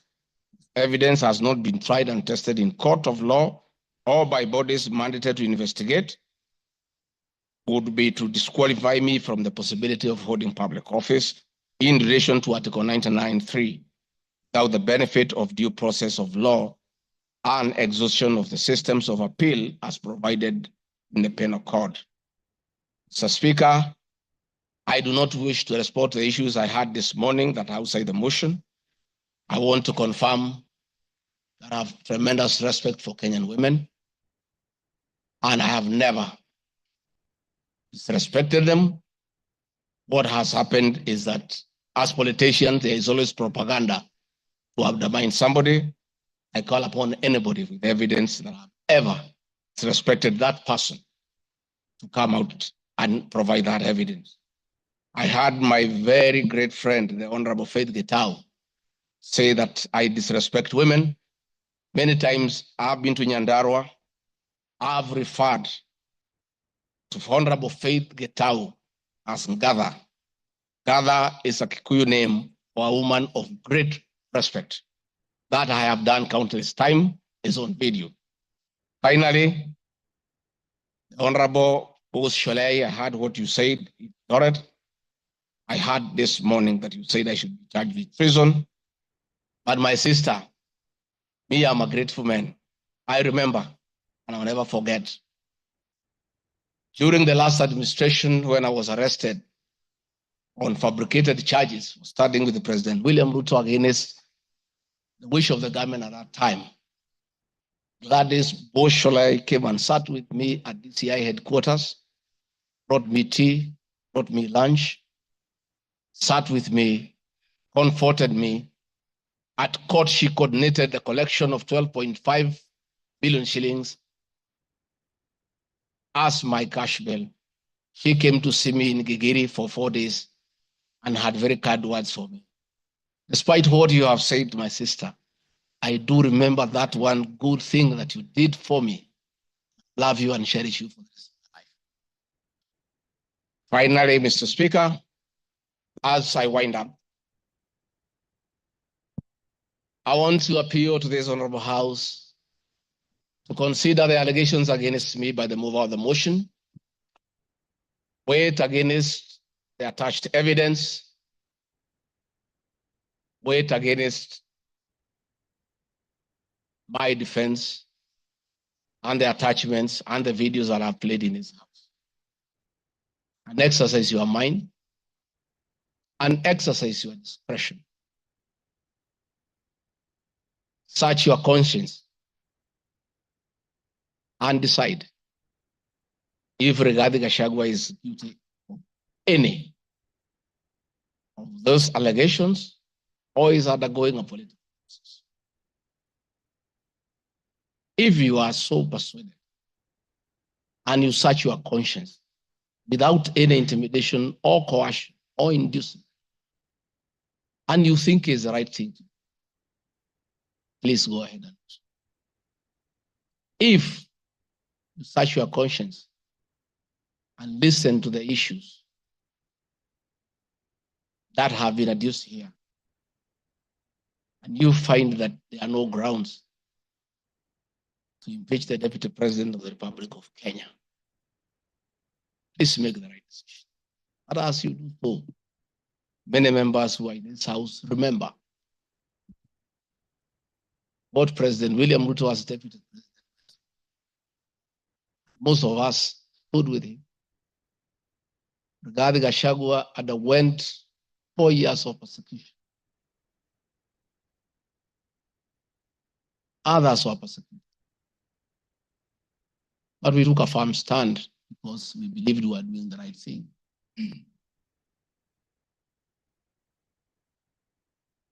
His family underwent humiliation. His friends underwent humiliation.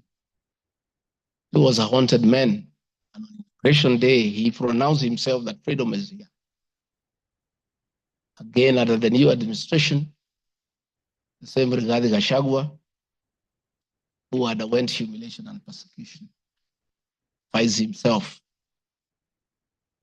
in the same space under that administration that he fought for. Try, look, reflect, and apply your conscience and make the right decision. Mr. Speaker of the House, I want to thank you for granting me this opportunity. And my address last night was not in any way meant to disrespect the House. Despite, Mr. Speaker, you having ruled that the matter should not be taken out of the House, it was being discussed in every TV station, in every meeting across Kenya. And Kenyans did not have a chance to also hear my side of the story. So I decided, since the accusations against me were everywhere in the country, the people of Kenya, and more so those who voted for me and President William Ruto, deserved also to hear my side of the story. I have tremendous respect for the National Assembly and your ability and capacity to make the right decision. Mr. Speaker, I want to thank you. Asanteni sana. Thank you very much, Deputy President. Thank you very much, Deputy President. I'm sure your fears that you'll not be heard fairly have been allayed. You've been heard in absolute silence. You've been heard with total decorum from the House. And members, I salute you for the display of your legislative maturity in giving an opportunity to a subject to a motion in the person of the Deputy President to be heard. What is it, Rosa? The proceedings are still going on. Who is praying? Yes, Senior Counsel. These Thank you. proceedings are still going on. Yes, indeed. Mr. Speaker, this is a House of Record, and I had wanted to rise under Standing Order 65, 67A, and 67B. Two of those points you've already covered, Mr. Speaker. It is important that the record reflects that although the standing orders do not require that we listen to the witness in silence, indeed we did. Absolutely. Secondly, that there was compliance with the Standing Order 67B2 in giving the witness a maximum of 2 hours. But there's a third one, Mr. Speaker, which I think should go on record. Standing Order 67A also requires that the witness be entitled to appear in person or with counsel. I see that the witness has appeared with at least 3 counsel, all of whose names should come on record, so that the record shows that counsel were actually allowed to the chamber. I see my friend Advocate Ongoya, my friend Advocate Njiru, so that there is no incompleteness of the record. I beg, Mr. Speaker. That is a fair comment. Counsel for the Deputy President, without making any unhelpful speeches, just put your names on record. I'm sure you have a team leader. The team leader will introduce himself and introduce his accompanying colleagues. Ongaya. Thank you so much, Mr. Speaker, sir, and thank you so much, honorable members. The team representing the Honorable Rigathi Gachagua, the Deputy President in these proceedings, is as follows. Honorable Paul Kibugi Muite, Senior Counsel, Mr. Victor Swanya Ogeto, my name is Elisha Ongoya, Mr. George Sakimpa, Mr. Ndegwa Njiru, Mr. George Wandati, Miss Faith Waigwa, Mr. Murigi Kamande, Mr. Amos Kisilu, Mr. Eric Kiprop Naibei, Miss Julia Omwamba, Mr. Tom Maina Masharia, Mr. Willis Echesa, and Mr. Andrew Moga. And that is all. Thank you. And apart from the 3 of you, the rest are within the precincts of Parliament? Within the precincts of Parliament, except for Senior Counsel Paul Kibugi Muite, who sought to be excused from attending today, but is part of this team, and we are under his supervision and guidance. Thank you. From here, we'll proceed as follows. Deputy President, if you wish to leave, you are at liberty to do so with your team.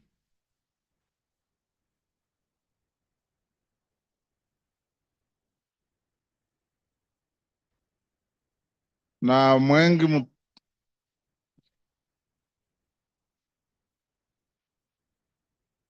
Yes, Kaluma. I thank you, Honorable Speaker. Honorable Speaker, our prayer at the end says that we always be fair to those who are committed to our church. And Honorable Speaker, in his address to the House this afternoon, the Deputy President appears to have referred to some documents.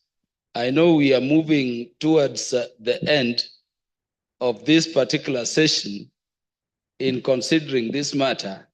And Honorable Speaker, I want to thank you for upholding Article 47 of the Constitution on the right to fairly and secure procedural fairness to every party as required by our Constitution. I wanted to ask Honorable Speaker that so that we consider what the Deputy President is saying in the documents, would I be in order to request the indulgence of the Speaker within the provisions of Standing Order number 1 to adjourn for at least 10 minutes so that we consider what the deputy president's documents have and come back and make the decisions we need to make.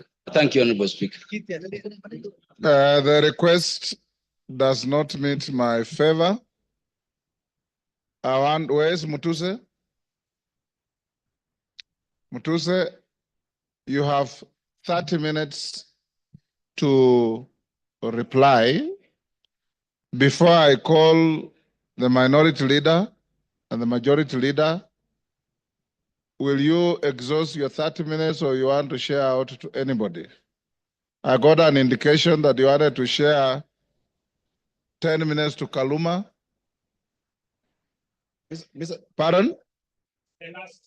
I know. I am organizing the process. He's not going to be. I'm aware, Robert. Mr. Speaker, I will share 10 minutes to Senior Learned Friend Mr. Peter Kaluma, 5 minutes to Deputy Majority Leader, who was my seconder, and I will utilize the rest, which is 15 minutes. Yes.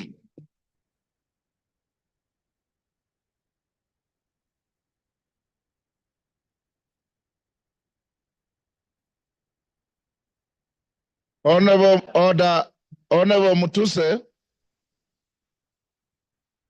only you has the right to a second bite to the motion.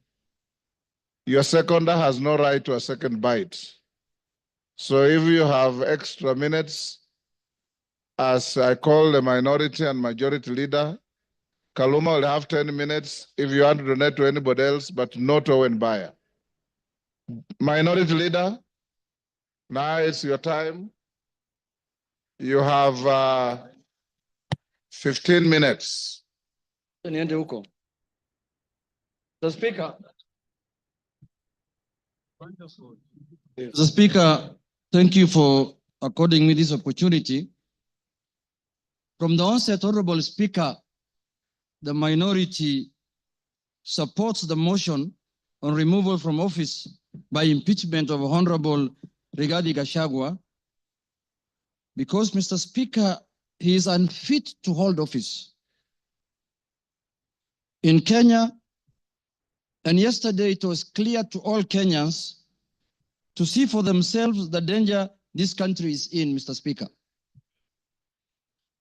Mr. Speaker, the impeachment of the Deputy President is not merely a procedural step. Rather, it's a reflection of our commitment to accountability and the rule of law in this country, Mr. Speaker. Honorable Speaker, the integrity of government and the stability of our nation is at stake, Mr. Speaker, as we speak this afternoon in this house, this evening, Mr. Speaker. Honorable Speaker, national security is at stake. Honorable Speaker, the economy is at stake.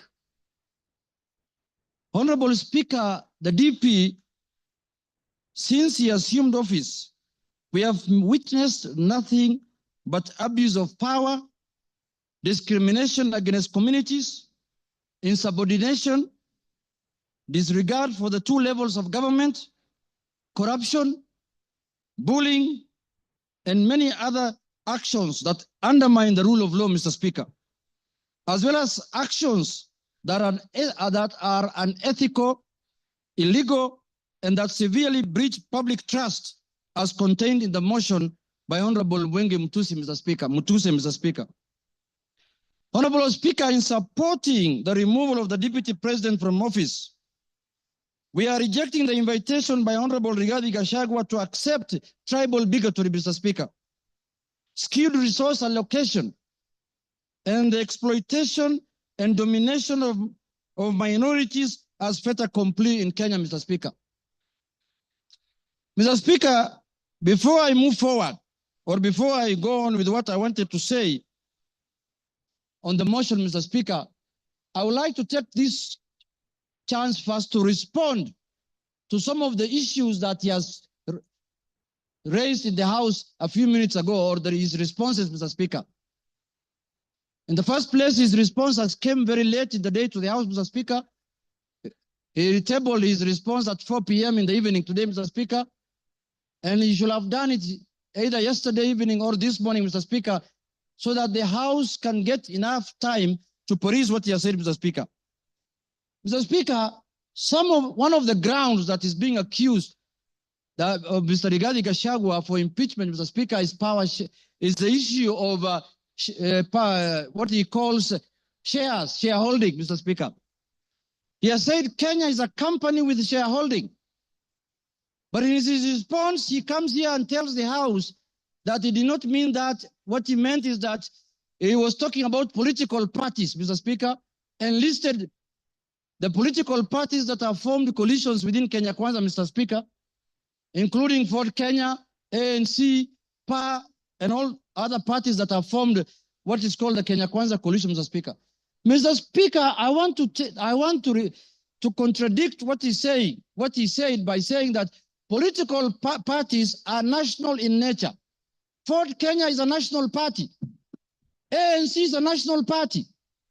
All the political parties that formed a coalition with Kenya Kwanza are political parties that are of national, Mr. Speaker. Mr. Speaker, in this country, under the Constitution, you are not allowed to form a tribal party. You're not allowed to form a religious political party, Mr. Speaker. You are not allowed to form a Mulima political party, Mr. Speaker. That is very clear in the Constitution, Mr. Speaker. And if the Deputy President is not aware of that, I can read out for him, Mr. Speaker. Under Article, Mr. Speaker, 91, every political party shall have a national character as prescribed by an act of parliament, have democratically elected governing body, Mr. Speaker. And it also says in part 2, a political party shall not be founded on a religious, linguistic, racial, ethnic, gender, or regional basis, Mr. Speaker, or seek to engage in advocacy of hatred, like what he does sometimes, on any such basis, Mr. Speaker. Mr. Speaker, you cannot equate political parties to what the Deputy President has been propagating for the last 2 years in this country, Mr. Speaker. The Deputy President has told Kenyans in no uncertain terms that Kenya is a shareholding company. Order, honorable members. And if you Order. do not vote, for Kenya Kwanza, you do not have any shares, Mr. Speaker. Order, Yegon, and your team. Ngong. Mr. Speaker, members now are excited because they are not happy with the response the Deputy President has given them. Now they want to vote and go home. I know what they are doing. I know, but let's prosecute the matter. We have to respond to the issues he has brought to the House, Mr. Speaker. Mr. Speaker, political parties are not equal to regional and ethnic, conglomerations that the Deputy President has been advocating for the last 2 years, Mr. Speaker. Mr. Speaker, I want to give him a good example like ODM. ODM has sent the other day 6 experts under the broad-based government, Mr. Speaker. 6 experts. Where are those experts coming from? One is from the coast. Beatrice, the school is from Turkana. Oparanya is from Western. The Attorney General is from Kisumu. Mr. Speaker, when he's talking about 30% of Ford Kenya and 30% of ANC, he thinks those positions were given to lawyers as a community, Mr. Speaker.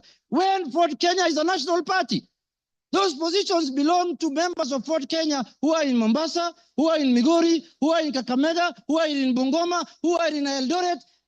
Ford Kenya has membership in all the country, has membership, Mr. Speaker. So, Mr. Speaker, that ground is not, he cannot controvert that ground by saying that he was talking about the power sharing within Kenya Kwanza. No, he was talking about ethnic groups, Mr. Speaker. He said this government was formed by 2 ethnic groups, and that's how they're going to share power, Mr. Speaker. So that ground stands, Mr. Speaker, and that ground is impeachable, Mr. Speaker, on the Deputy President. The other issue, Mr. Speaker, I want to respond to that he has raised here, Mr. Speaker, is the issue of national security. He said that the NSIS, Mr. Speaker, can be called out whenever they are out of order, Mr. Speaker. Mr. Speaker, the man Deputy President sits in the National Security Council, Mr. Speaker. He doesn't need to call out any government organ in the streets, Mr. Speaker, like the people who do their things in the streets, Mr. Speaker. He's a man who sits in every governance organ of this country, Mr. Speaker. All organs of government, all governing organs are also oversighted by committee of this House, Mr. Speaker. What happens, Mr. Speaker, in this country if every member of parliament goes out there castigating governing bodies and constitutionally created bodies of governance, Mr. Speaker? We are going to have anarchy in this country. Mr. Speaker, I'm not convinced that he has answered in any way that question as to why he was castigating bodies like the NSIS and the police out there when he's the Deputy President of the Republic of Kenya. On that ground, Mr. Speaker, I feel he's impeachable on that, Mr. Speaker. He has not given us any sufficient answer to that question, Mr. Speaker. Mr. Speaker, the issue of Justice Maina, he said that he was not attacking her because of the judgment she rendered against him, Mr. Speaker. And he said that he had filed a petition with the Judicial Service Commission, Mr. Speaker. He who wants equity must come with clean hands. You cannot castigate a judge in the rallies, in burials, and then you want JSC to listen to you. You can't have both ways. If he wanted JSC to deal with that matter, if he was unhappy with the way the judge has handled his case, Mr. Speaker, he should not have castigated her in a burial, Mr. Speaker.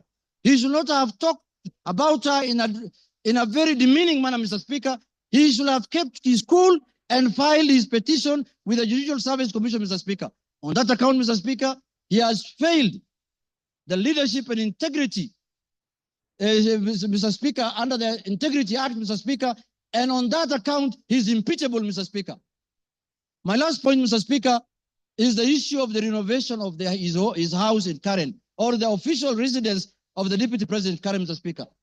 You remember the Deputy President, when he was assuming office, when he was taking oath of office at Kasarani, Mr. Speaker, the way he lectured us, the way he told us that they have inherited empty coffers, Mr. Speaker. There is no money in this country. The former regime has looted and gone with everything and goes ahead after 2 months to renovate his house, his official residence, with over 100 million, 45 million shillings, Mr. Speaker. Imetoka wapi, Mr. Speaker? Where has that money come from? Where has that money come from? He has not convinced us in any way how that money was spent, how those companies were paid, and on that account, Mr. Speaker, because of misuse of public resources, he is impeachable on that account also, Mr. Speaker. Mr. Speaker, I want to say this. When we gave ourselves the new constitution in 2010, we knew very well that we were coming from an era where we cannot impeach the president, we cannot impeach ministers, we cannot impeach the deputy president. Kenyans gave themselves the new constitution and they put in their Article 150, knowing very well that one day they will hold their leaders, the president, the deputy president accountable, Mr. Speaker. And they gave that mandate to this House, Mr. Speaker, and the Senate, Parliament in general, Mr. Speaker. Mr. Speaker, I was shocked under the public participation, people saying that Kufa Makanga, Kufa driver, Mr. Speaker. We cannot allow the driver to die because it is an issue. We are witnessing a situation where the Makanga wants to take the steering by force. And what happens after that? The driver is carrying 55 million Kenyans, Mr. Speaker. We cannot allow the driver to die because 55 million Kenyans are going to die with him. But the Makanga, who is just hanging at the door there of the matatu, can go, Mr. Speaker. If he misbehaves, Mr. Speaker. And, you know, if he's not doing his work properly, Mr. Speaker, the easier one to go first is the Makanga, because the Makanga is the one who should be telling the driver what to do. And they're telling us here, Kufa Makanga, Kufa driver. The petition of the driver is not with us in this parliament. The petition we have, the motion we have before us today is the motion of the Makanga. And we are going to deal with him perpendicularly and thoroughly, Mr. Speaker, this afternoon. Mr. Speaker, I want to tell the House that us, the people of the minority, the Azimio people, Mr. Speaker, we have lived like orphans in this country for the last 2 years. Why do I say so? Mr. Speaker, we are taxpayers. Some of the places that contribute to the highest taxes in this country are areas that are dominated by Azimio people. And then somebody comes here and tells me, you're not a shareholder, you're not going to get services, you're not going to get development. What the hell is that? What the hell is that?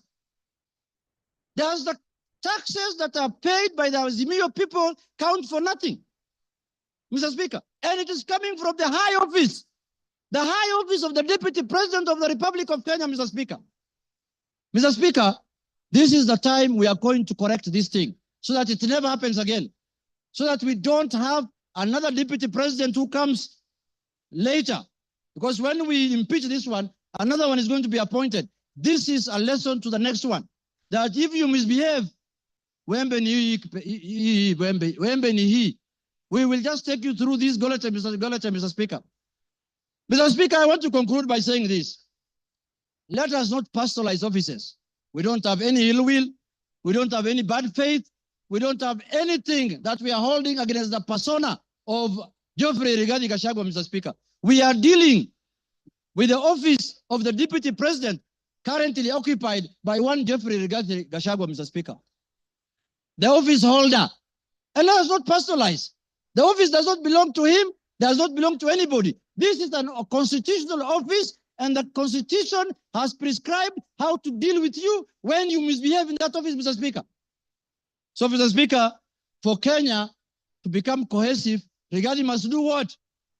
Rigathi must, for Kenya to become cohesive.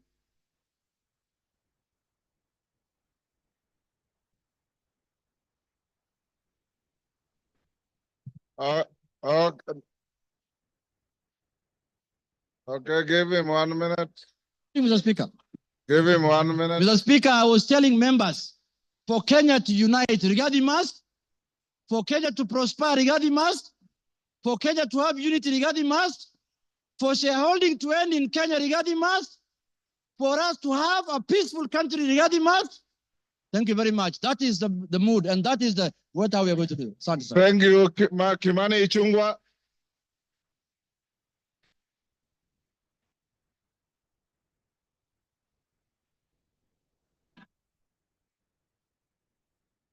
Honorable Speaker, thank you for this opportunity.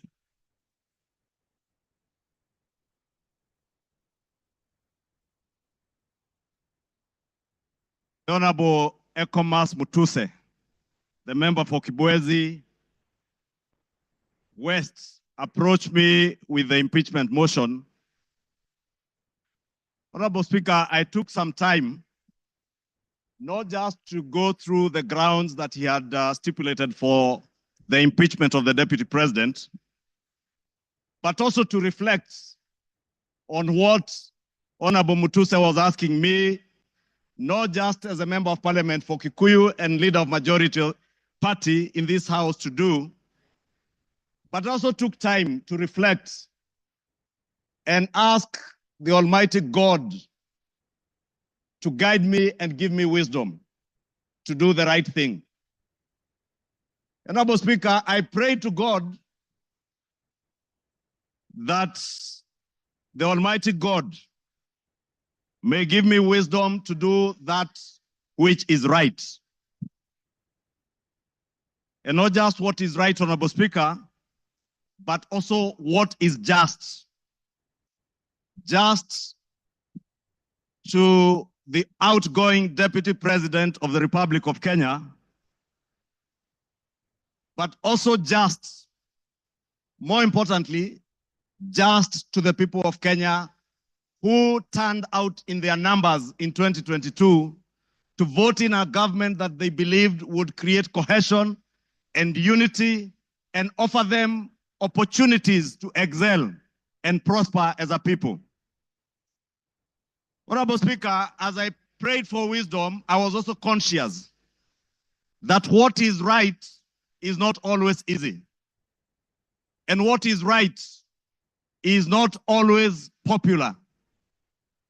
And being a son of the mountain, representing people of the Mount Kenya region, Honorable Speaker, it was clear to me that what may be popular today may not be right. And that is why I ask God to give me the wisdom to do that what is right, Honorable Speaker. And I am here today to do what is right for the people of Kenya. I am here to do what is right, not just for the people of Mount Kenya. I am here to do what is right for the greater good of the Republic of Kenya, Honorable Speaker. And that is why I rise to support this impeachment motion, Honorable Speaker. Honorable Speaker, having listened to Honorable Mutuse and all the grounds,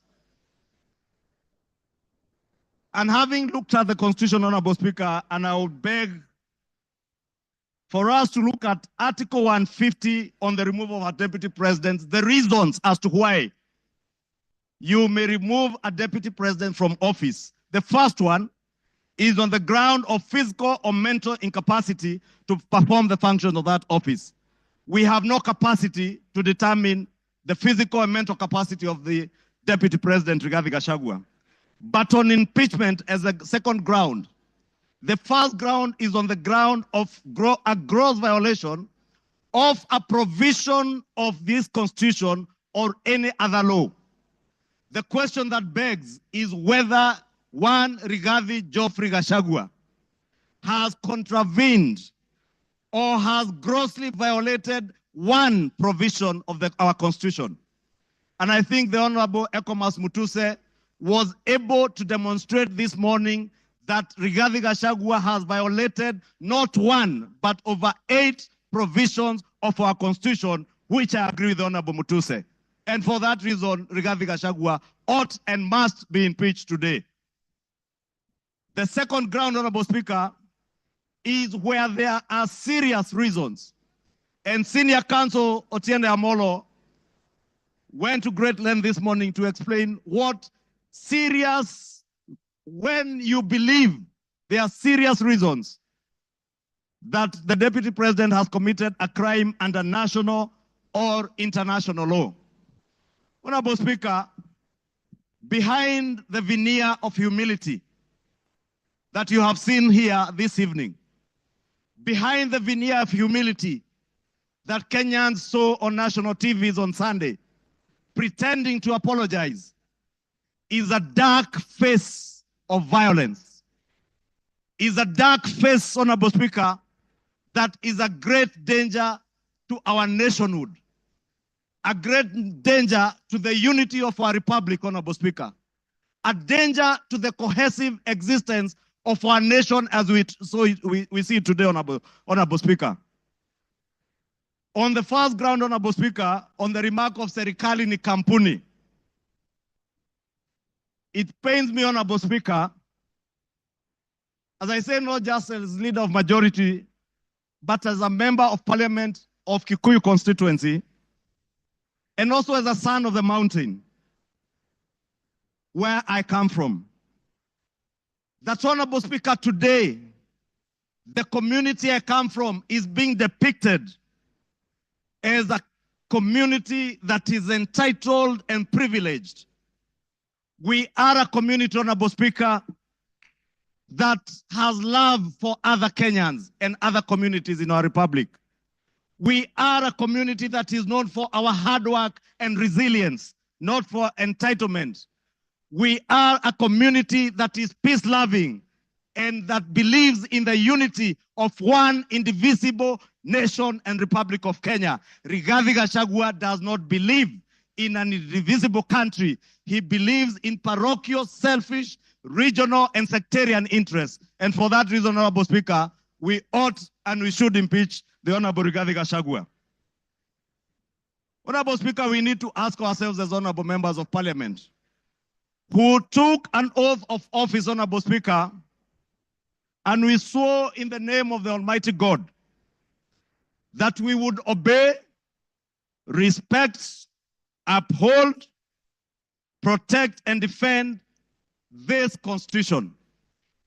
And today, Honorable Speaker, what we are being asked to do is to recall those words of the oath of office that we all took either with the Bible or with the Holy Quran in our right hands, Honorable Speaker, that for a man who has grossly violated our constitution, whether we will stand up today to be counted as protecting and defending this constitution by sending home one Rigathi Gachagua, Honorable Speaker. I want to say I rise to the occasion today to do what is right and to reaffirm that oath that I took with the Bible in my right hand, to obey, to defend, and to protect this constitution that we all sought to defend. And I call upon all of you, honorable members, to defend this constitution. Honorable members, for Kenyans around the country who watched in disbelief as the Honorable Rigathi Gachagua went to great length, and the Honorable Otiende Amolo told us this morning, if you have to spend 2 hours on national TV to defend corruption and tell the world how you are not corrupt, you are definitely corrupt. Honorable Speaker, the Deputy President with his legal team submitted their defense late at 4 p.m. this afternoon, imagining that we will not have the time to go through this voluminous document. If you go through what Rigathi Gachagua was telling you here, on Olive Garden Hotel, he claims that this hotel was sold by executors to a third party. Honorable Speaker, if you peruse through the documents, the third party that he said to have bought this hotel, Honorable Speaker, and allow me, Honorable Speaker, first to tell you that the joint executors of the will of the late Governor Nderitu Gachagua were Rigathi Gachagua, Advocate Njoroge Regeru, and one Mr. Mwai, who was said to have been his great friend, Mwai Madenge. Honorable Speaker, if you read the report filed in court by the joint will executors, filed on the 27th of June this year, it says in the report that the joint will executors will make decisions independently of the beneficiaries and without influence from any beneficiary, except for one who is both a beneficiary and an executor. The joint will executors does not have the same attributes and mandates as for trustees, where beneficiaries would play a part assisting in decision making. What this is saying, Honorable Speaker, a document filed in court, is that Rigathi Gachagua, as a joint will executor, was also a beneficiary of the estate of his late brother. He was not only a joint will executor, he was also a beneficiary, and he was also a purchaser for value of the estate of his late brother. Olive Gardens is said to have been sold to one gentleman that many of us know, the Honorable Gishimu Githinji, the member for Gishugu, will tell you that the gentleman who is listed here as a purchaser for value for Olive Gardens, one Peterson Jomo Mushira, was a candidate in Gishugu constituency.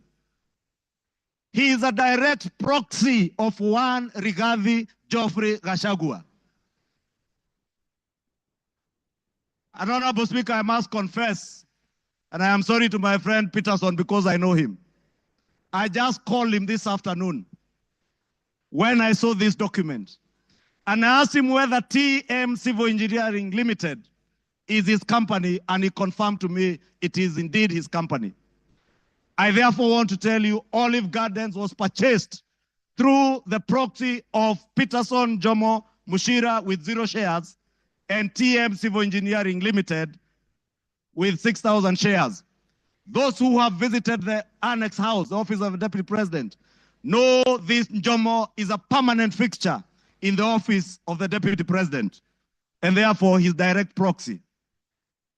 Honorable Speaker, we are also told, Honorable Speaker, that these very hardworking young Kenyans, in the names of Keith Ikino Rigathi and Kevin Gachagua Rigathi, who are listed on the CR12 of the documents that were tabled this afternoon by Rigathi, are shareholders of Vipingo Beach Resort that owns the Vipingo property in Kilifi County, the one the Honorable Chonga was speaking about.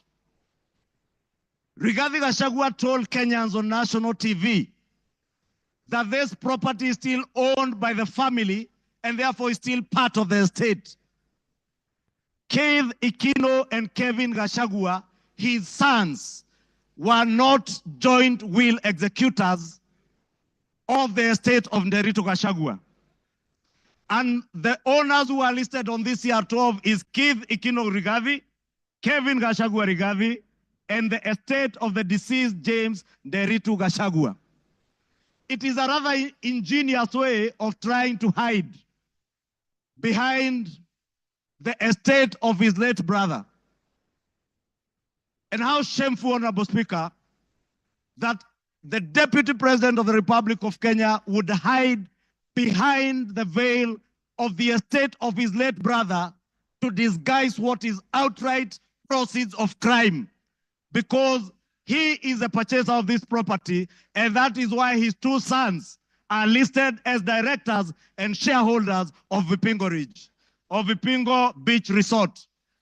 But he was on national TV telling Kenyans, this is a property that belongs to the family, and we have decided to keep it. This is a House of Records, Honorable Speaker, and it is good we gave the Honorable Rigathi Gachagua an opportunity to be heard so that we can expose his lies in broad daylight or this early in the evening. And I want to tell Kenyans and all of you members, save this country from this dark face, Honorable Speaker, honorable members. Save this country, Honorable Speaker. Honorable Speaker, because of time, I know there was alluding, Honorable Speaker, if you look at the time this company, Vipingo Beach Resort, was formed, it was founded on 5th August 2008.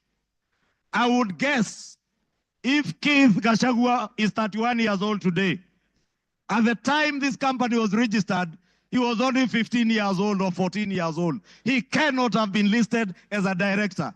His younger brother must have been 12 or 13.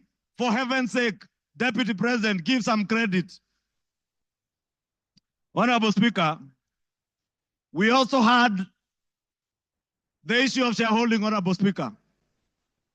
And we were told that in our coalition agreement, Honorable Speaker, and you are then the leader of Ford Kenya, and you know you never subscribed to shareholding in our coalition agreements within Kenya Kwanza. Anybody who subscribed to the Kenya Kwanza coalition was subscribing not to shares, but to an ideology, a shared ideology, not shareholding, as Rigathi Gachagua wants Kenyans to believe. Honorable Speaker, let me finish by saying, Honorable Speaker, that the mountain is intact. The mountain is intact. The mountain is intact. The mountain is intact. The mountain is named after Kenya because it belongs to all the people of Kenya. We must end ethnic balkanization.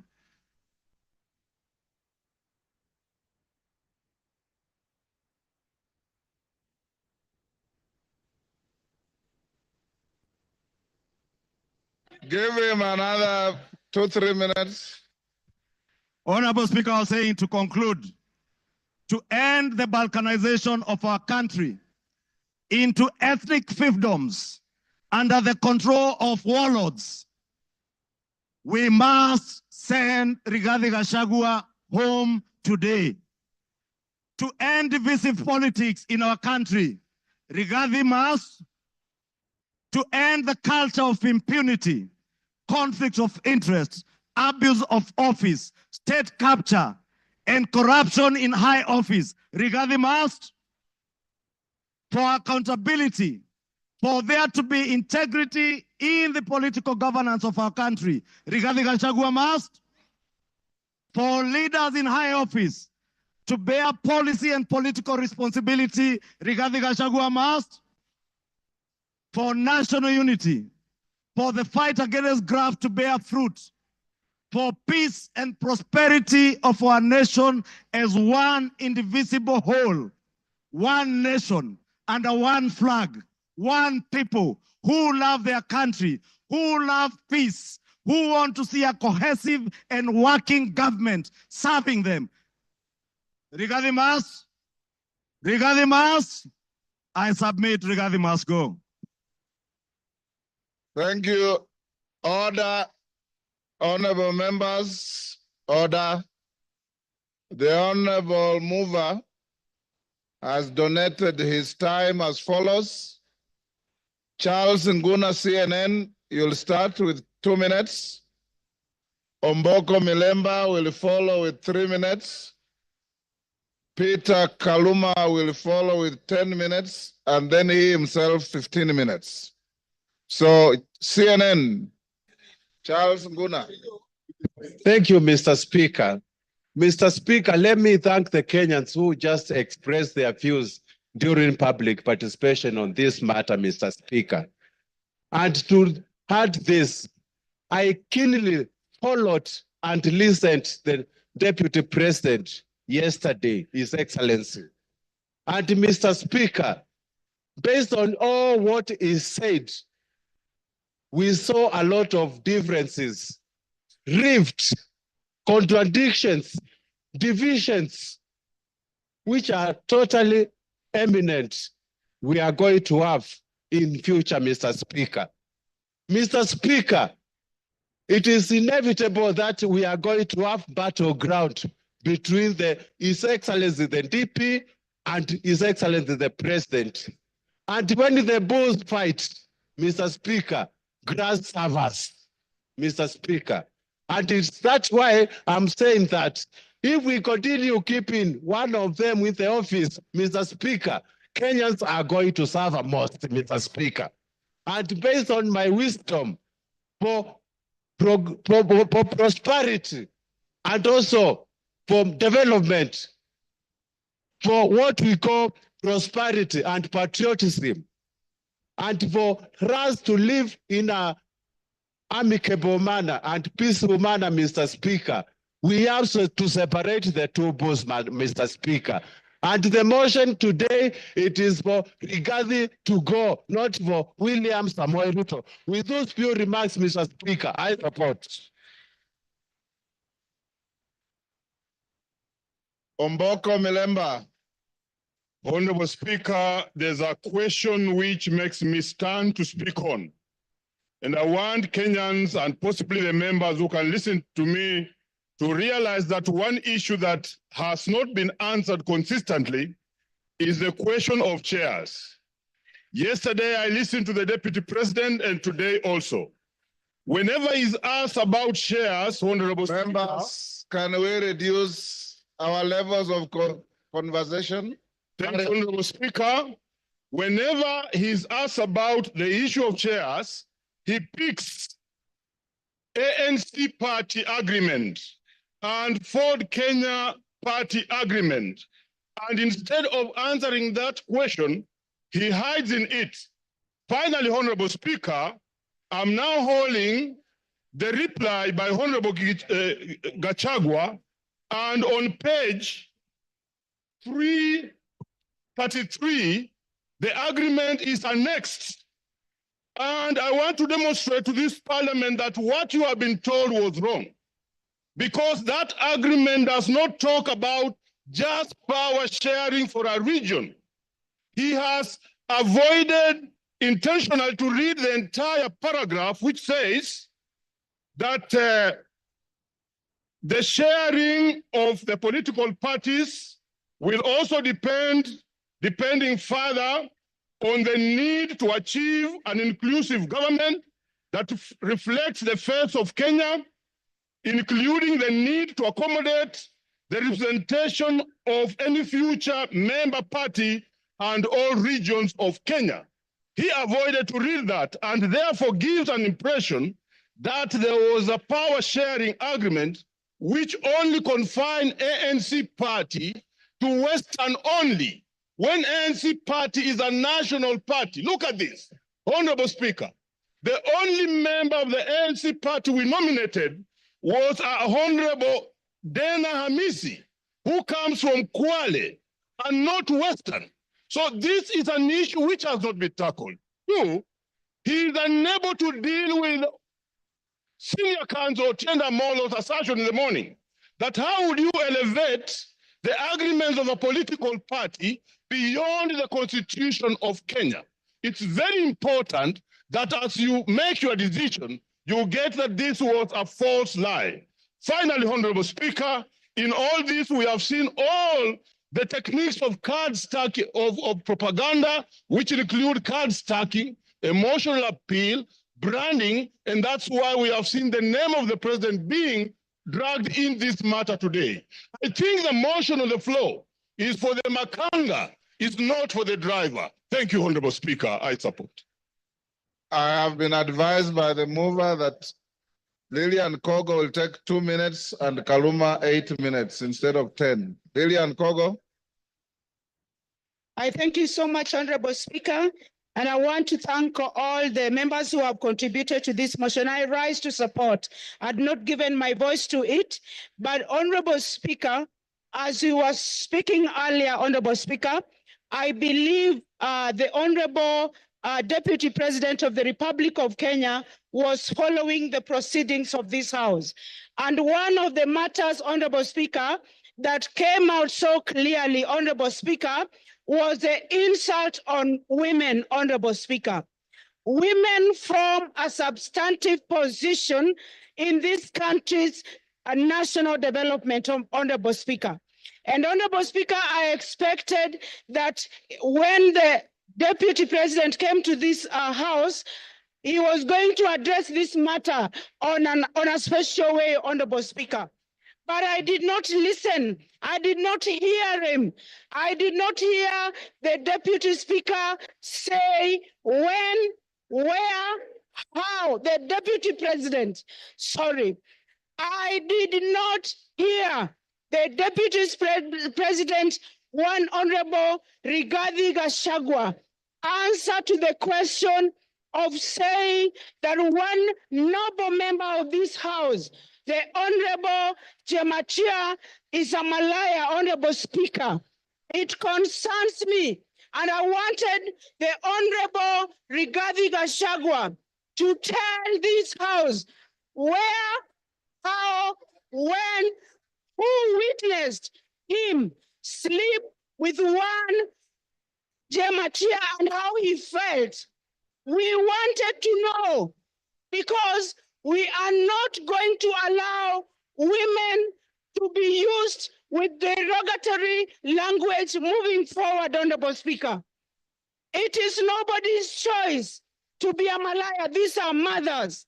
It is nobody's choice to be a Malaya. These are our sisters. It is not. Time up. Peter Kaluma. Peter Kaluma.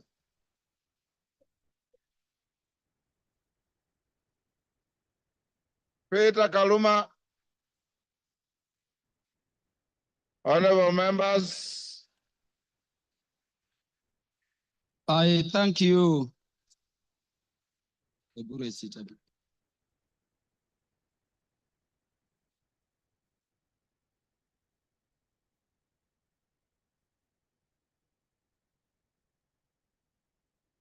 Yeah, Honorable Speaker, I thank you in a very special way. Honorable Speaker, I have this benefit of speaking after listening both to the mover of the motion and to the Deputy President, who is the subject matter of this motion. And so, Honorable Speaker, I can look at it from all perspectives.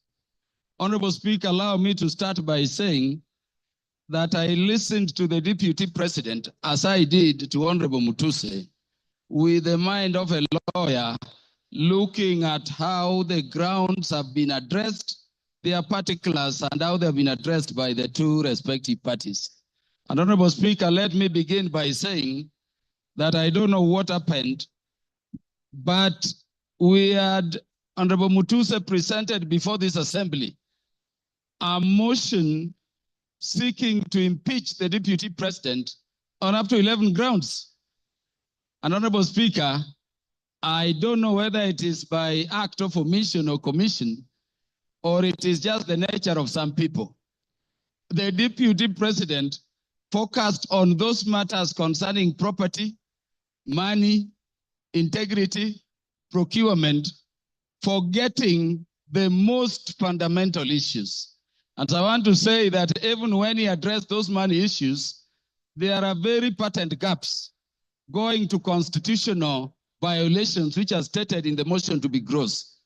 I expected the deputy president, for instance, to use the opportunity you accorded him, Honorable Speaker, to explain that SMS which came from his son Ikunu Gachagua on the bid bond issue involving that company.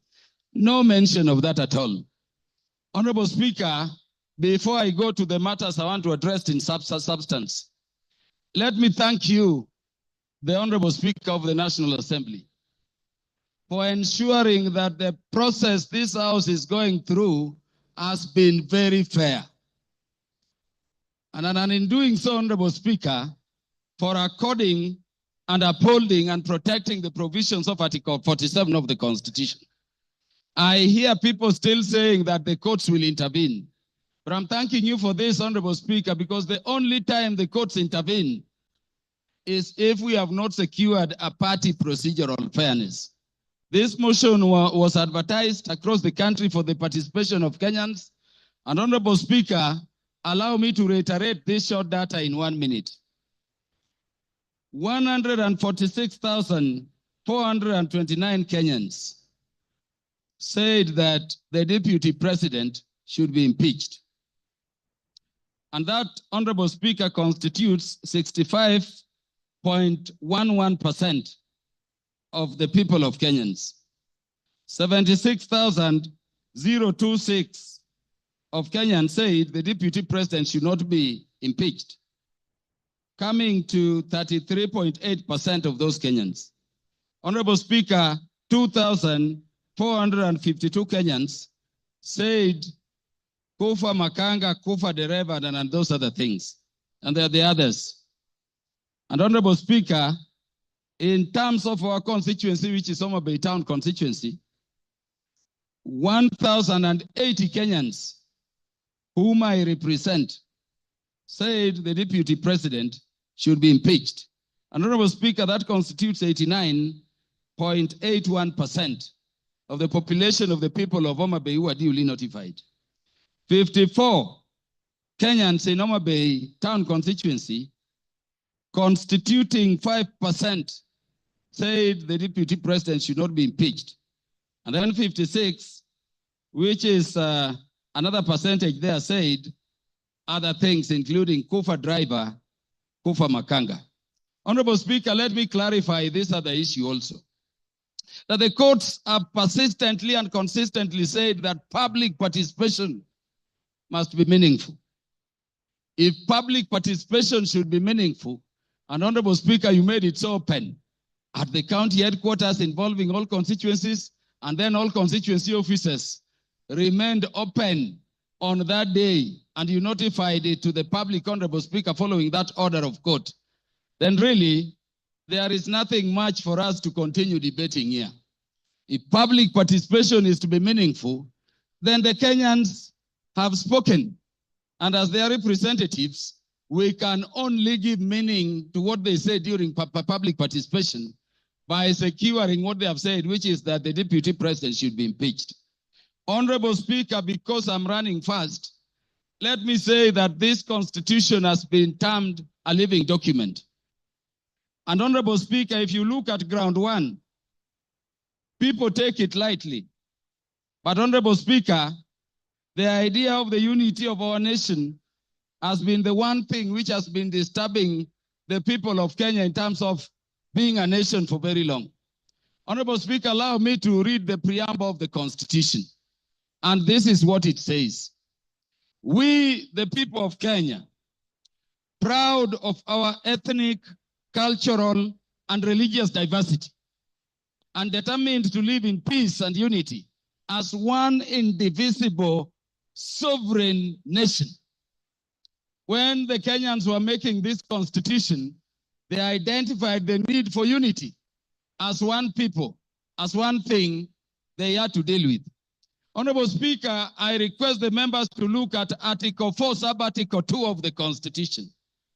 It says Kenya is a multi-party democratic state founded on the national values and principles of governance under Article 10 of the Constitution. And Honorable Speaker, people have said so many things about this Constitution.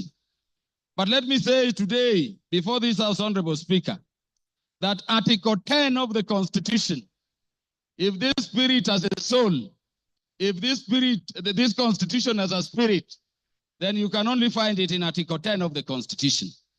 At Article 10, Sub-Article 2, those national values which were identified by the people of Kenya during constitution making as the things which Kenya needs to address are the following, Honorable Speaker. Patriotism, national unity, sharing and devolution of power, the rule of law, democracy and participation of the people, human dignity, equity, social justice, inclusiveness, equality, human rights, non-discrimination, and protection of the marginalized. Honorable Speaker, at the very heart of a nation is equal ownership and equal sharing in the resources of the nation. It cannot be therefore, Honorable Speaker, that a state officer at the level of the deputy president is singing to other Kenyans how they are shareholders and they don't belong to this country. And Honorable Speaker, it saddens me that having given him the opportunity, the deputy president did not proffer defense. The deputy president did not offer an apology, but the deputy president said other people are also doing it. Honorable Speaker, let me say an impeachment motion proceeds in personam. It proceeds against a specific person. You may say Kufa Dereva, Kufa Makanga. Give him 1 minute to wind up. Wind up, Kaluma. Thank you. Honorable Speaker, it does not matter. This motion we have is against a person. You cannot have a motion for impeachment against Kaluma and somebody. Those who are saying Kufa driver, Kufa Makamba, bring the driver and we will also consider it on the merit. And on account of that, Honorable Speaker, this person must go. Honorable Speaker, in the few seconds remaining, let me say that when Westgate came under attack, I lost a cousin in the name of Jackson Port. He was the first one to be shot there. When Garissa University came under attack, Honorable Speaker, I lost Solomon Oludo from Marindi, a son of our land I educated at Ubiero Primary School. Honorable Speaker, we have no problem holding the security apparatus of the nation, to account. But Honorable Speaker, we cannot have a situation where you talk that recklessly in public about our national intelligence service being dysfunctional. For a state which is permanently under terror, target, and attack. And by the way, in the Security Committee, each minute we are fighting terrorists. You cannot speak that way and come back and say it is normal. Honorable Speaker, how can you be a principal assistant to the president when each time the president leaves the country, you are organizing rallies to incite ethnic animosity against your own government?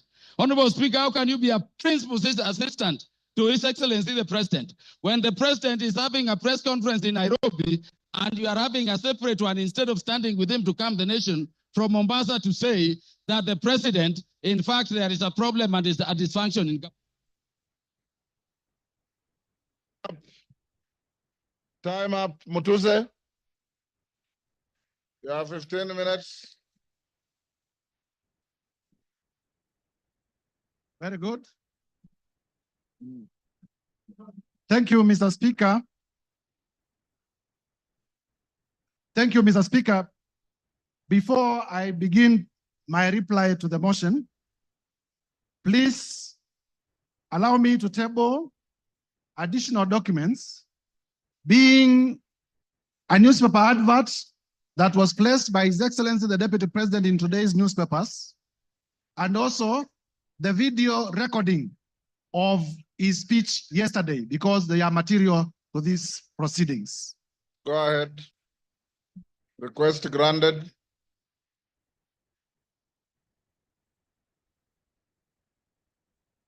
Mr. Speaker, I have tabled the two documents, electronic and physical, because during the course of this debate, members in many instances had referred to them, and therefore it is only fair that they are part of the record. Number two, Mr. Speaker, allow me to thank... The documents were available to me earlier, and I ruled that they are admitted. Thank you, Mr. Proceed. Speaker. I want to be very brief because I know the National Assembly of the Republic of Kenya wants to make a decision on the matter of impeachment of His Excellency Rigathi Gachagua. Mr. Speaker, to begin with is to thank colleague members of Parliament from both sides of the House for the robust debate in terms of the motion that we presented before the House this morning. Mr. Speaker, I also want to thank Kenyans in their millions from all over the Republic, because in the course of this debate, Kenyans have been commending, Kenyans have been exercising their democratic right through public participation, through their right to odd opinions, and we have not witnessed a single incident of violence anywhere in the Republic. There had been vitisho that if you table an impeachment motion for a person of the magnitude of the deputy president, there may be violence, people will lose lives. But I thank Kenyans because Kenyans have proven once again that we are a peaceful country and we are able to engage in our democratic processes without violence. Mr. Speaker, allow me to re-examine some of the few issues that have come through the response. First is to let Kenyans know that His Excellency Rigathi Gachagua has filed a response of 501 pages, and the response has come at 4 p.m. and I was only able to be given the response about an hour ago. And therefore, in terms of the doctrine of equality of arms, I feel that I needed adequate time so that I may be able, during my reply, to respond to some of the things that he has raised in his response. However, be that as it may, I want to refer members to page 99 of his response. In the morning, I did tell members that His Excellency Rigathi Gachagua has acquired properties through corruption and through money laundering. And when he has come before this house, he has told you that the hotel that he acquired in Nyeri was acquired through a loan. However, the only document exhibited as evidence of that loan is a letter of offer from Credit Bank Limited. There is no evidence exhibited by Mr. Rigathi Gachagua, the current deputy president, to the effect that the loan was actually finalized, to the effect that he actually got the loan. Mr. Speaker, as a term of the letter of offer, in terms of lien and set-off, and I read, a lien and set-off of a fixed deposits of LN Crystal Kenya Limited for an aggregate amount of 300 million Kenya shillings. Interest accrued shall be credited to your deposit settlement account. Mr. Speaker, in simple terms, what this means is that Mr. Rigathi Gachagua had a fixed amount in cash of 300 million in his account, which was going to be used as a security. I asked Mr. Rigathi Gachagua to tell us where he had gotten this 300 million if my allegations that he's laundering money are not true. And therefore, by virtue of his response, it confirms my assertions that he has monies, he has wealth, he has cash that is suspect. If you may give me my phone. In terms of whether Kenya is a company or not. Do you want information from member Yes. for West Mugirango? Yes, you may. Go ahead. Mr. Speaker, I want to inform the Honorable Mutuse that the director for Credit Bank Kenya Limited is one Grace Nyachai, who hails from Nyeri and is a relative of His Excellency Rigathi Gachagua, and therefore I say no more. I thank you, Mr. Speaker. Mr. Speaker, it is important for this House to note that in the morning, I did present evidence of suspicious money transactions. I did present evidence that His Excellency Rigathi Gachagua, either by himself or through relatives or through proxies, has acquired properties that are way beyond his known sources of income, and that evidence remains uncontroverted. Turning, Mr. Speaker, to the issue of whether Kenya is a company owned by shareholders. Mr. Rigathi Gachagua is playing with the intelligence of members of parliament and with the intelligence of Kenyans by attempting to twist facts. First, in terms of the law, companies are registered under the Companies Act. They are not registered under the Political Parties Act. So to come before Kenyans and to say that there were coalition agreements registered and therefore those coalition agreements are companies is to play around with our intelligence, because we know companies are registered under the Companies Act. They are not registered under the Political Parties Act. Further, Mr. Speaker, this Rigathi Gachagua was selectively chosen the sections of the Kenya Kwanza's coalition agreement to rely on, and he has failed to read the document in whole. Under clause 20 of the Kenya Kwanza coalition agreement, that clause provides as follows: that there is need to achieve an inclusive government that reflects the face of Kenya. Rigathi Gachagua chose not to tell us that the coalition agreement also talked about the face of Kenya and not a company of some people to the exclusion of others.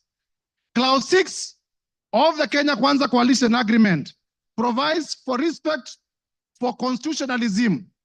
The articles of the Constitution that I stated, it provides for respect to the rule of law. It provides for respect to the national values and principles of government under Article 10, and it provides for respect to devolution. Mr. Rigathi Gachagua did not tell us that. Clause 22G of the coalition agreement among the Kenya Kwanza political parties provides that there will be adjustments that may be necessary to accommodate the development priorities of other parts of the country to ensure equitable distribution of Kenya's national resources and wealth for the benefit of every citizen and every part of Kenya. This Mr. Rigathi Gachagua could not tell you because it was going to destroy his case. And therefore, honorable members, I urge you to find that Mr. Rigathi Gachagua, in his assertions about shareholding and a company, it was not in reference to political parties, it was in reference to regions, it was in reference to communities, and the evidence that we provided remains uncontroverted, and this ground must be confirmed. Mr. Speaker, on the issue of KEMSA, again, to show a man who is a flip-flop. Yesterday on live television, Honorable Rigathi Gachagua admitted that he personally called Dr. Andrew Mulwa by his own phone yesterday on television. Today, appearing before us, he denies that he did not call him. So which part of his testimony do we believe? Do we believe the testimony that he gave yesterday on national television, that he did call Dr. Andrew Mulwa and that he sent his own son to Dr. Andrew Mulwa to collect the bid bond? Or do we believe the testimony that he has brought today, altered testimony that he has brought today? I urge you to find that Mr. Rigathi Gachagua indeed did call to influence investigations. On the issue of cabinet, Mr. Speaker, if you may allow me just 1 minute. On the issue of cabinet resolution, he has admitted and proceeded to justify that despite the existence of a valid cabinet decision in a cabinet meeting that he sat, he chose to defy that cabinet decision. And for that reason, Mr. Gachagua, by his own admission, must be removed from government. Mr. Speaker, as I conclude,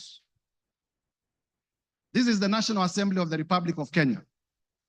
And for the National Assembly of the Republic of Kenya to assert its constitutional authority, Mr. Rigathi Gachagua must be impeached today. I urge members.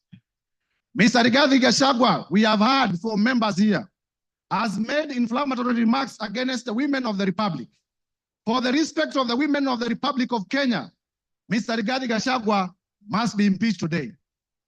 We have heard that Mr. Rigathi Gachagua has disinherited the widows of his own brother. And for the widows of Kenya, beginning from Madeira, to be safe, Mr. Rigathi Gachagua must be impeached today. And therefore, I urge members to find favor with my motion from clause 1 to clause 11. And as you vote to impeach Mr. Rigathi Gachagua. I thank you, Mr. Speaker, I beg to move. and I beg to move. Thank you. Honorable members on their feet, take your seats. Take your seats. Take your seats. Brighton, take your seats. Today you are very mobile.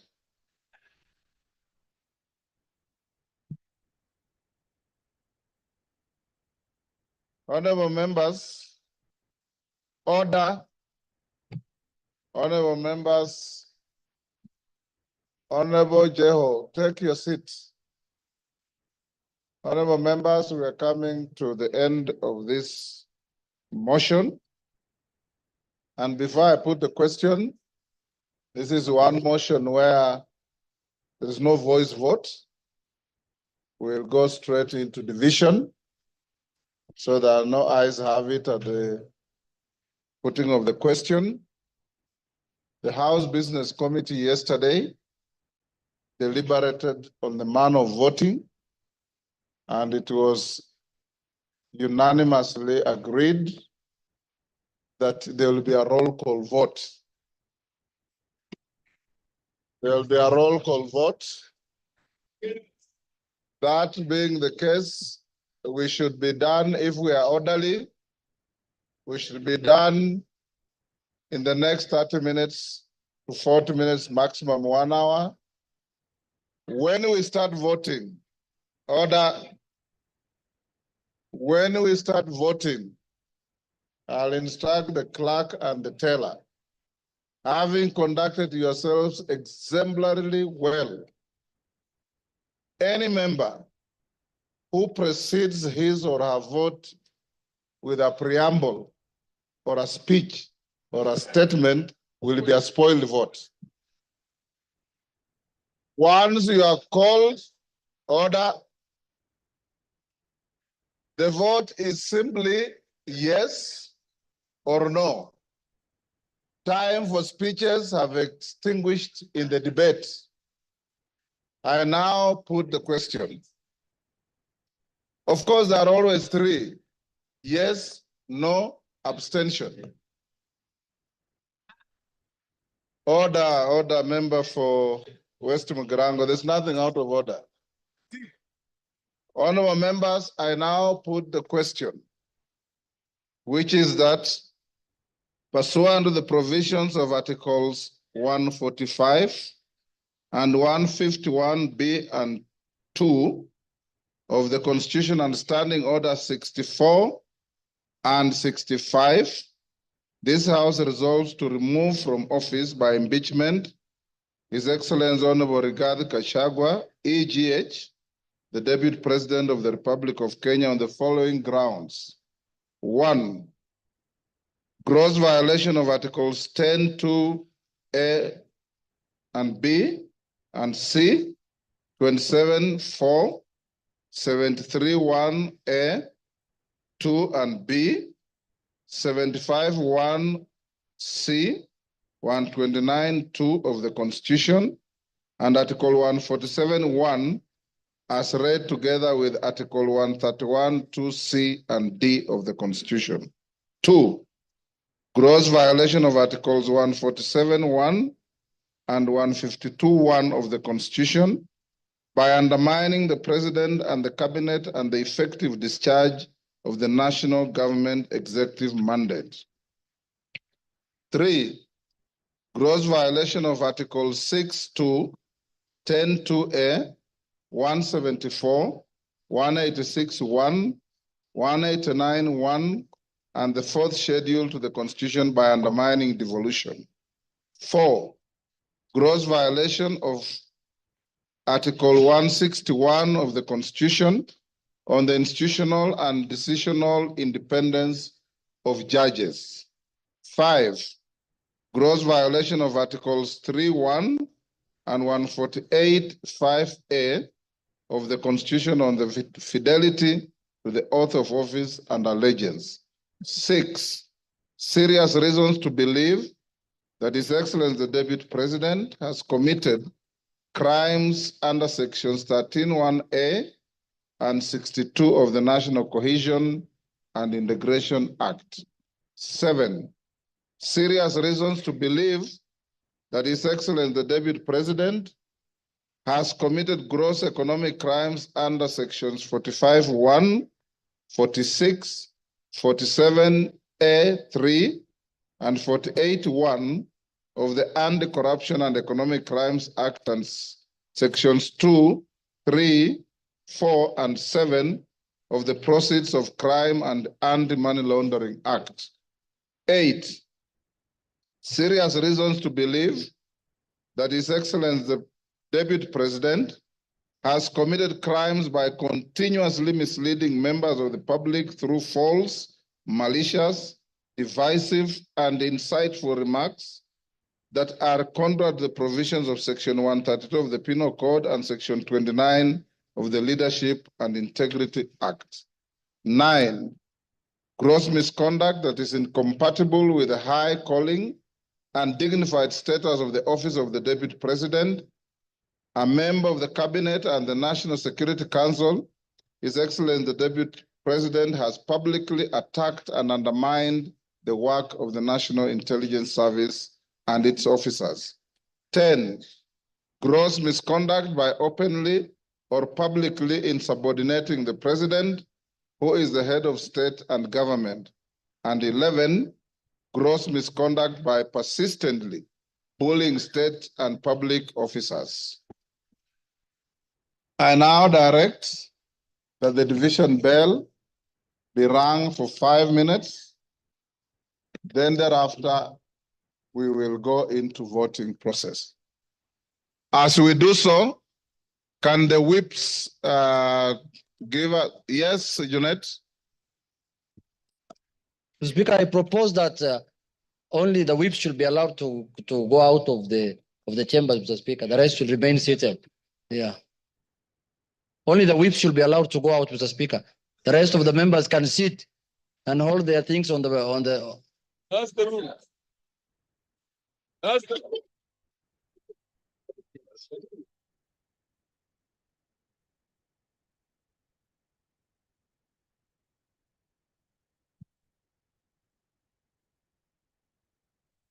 Good evening. If you're just tuning in, the National Assembly has been debating the special motion by the Honorable Member Mwengi Mutuse on the proposed removal by impeachment of His Excellency Rigathi Gachagua, the Deputy President of the Republic of Kenya.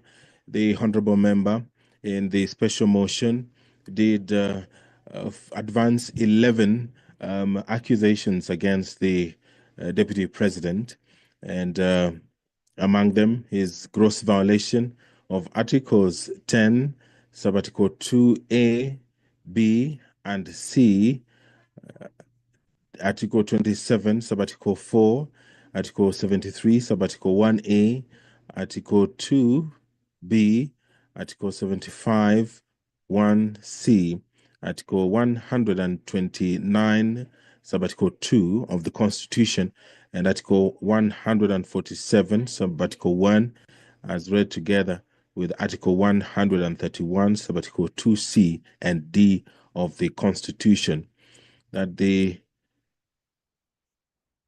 Deputy President has persistently made utterances threatening to discriminate, exclude, and unlawfully deny sections of the people of Kenya and regions of the Republic of Kenya equal opportunities for public service appointments and allocation of public resources.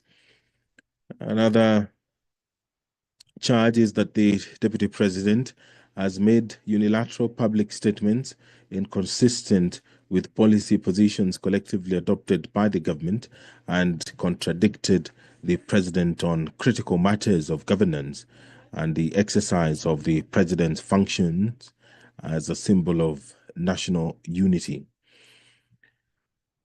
That is, Excellency, the Deputy President interfered with the running of Nairobi City County government by inciting citizens against lawful directives of the county government on the planning and relocation of markets and publicly disparaging the leadership of the county government and its decisions.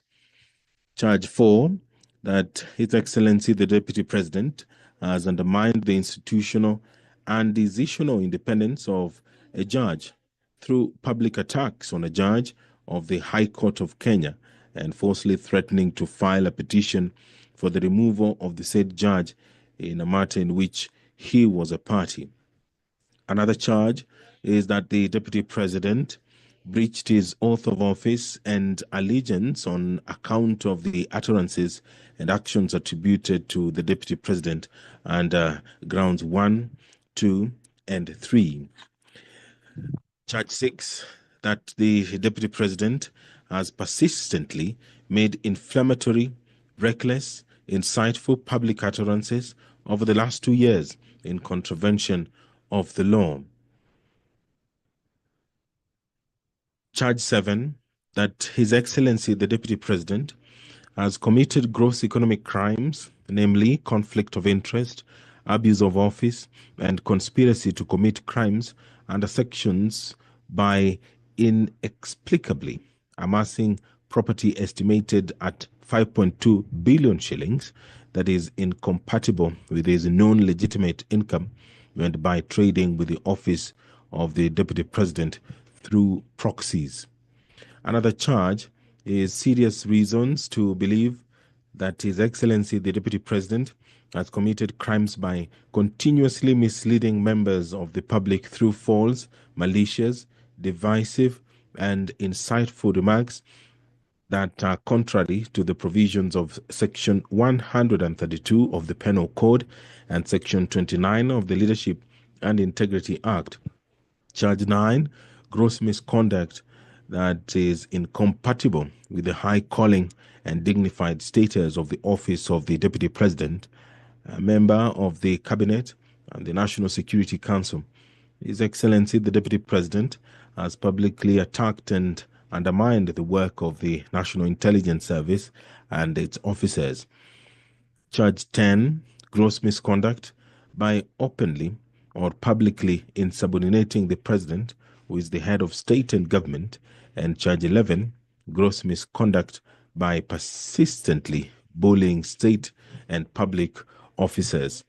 The Deputy President was some minutes after 5 p.m.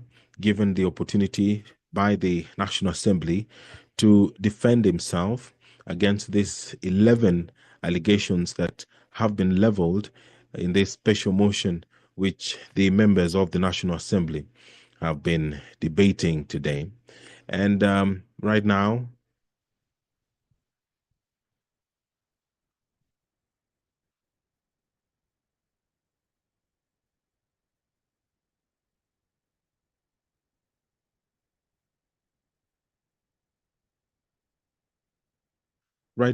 the respective leadership in the House is whipping members to come into the chambers to allow the division to proceed.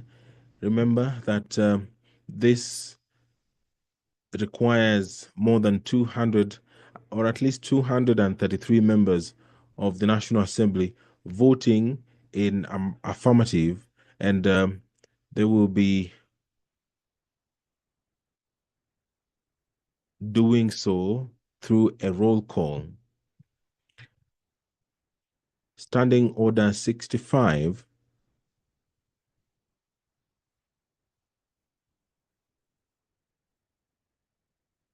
Standing Order 65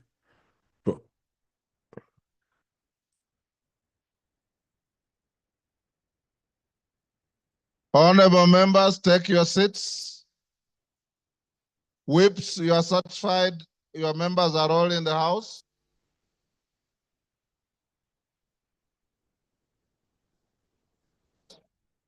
Take your seats.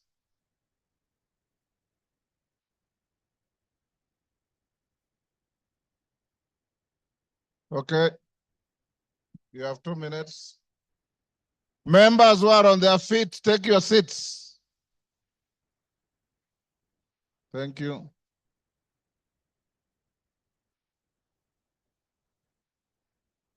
Standing Order 65 of the National Assembly provides for the procedure for removal of the Deputy President.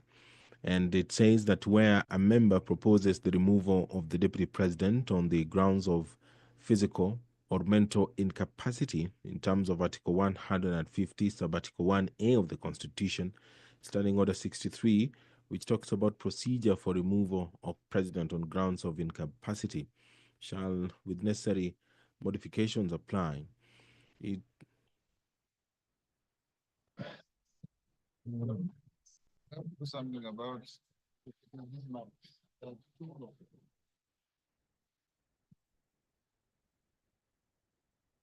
Take your seats, honorable members.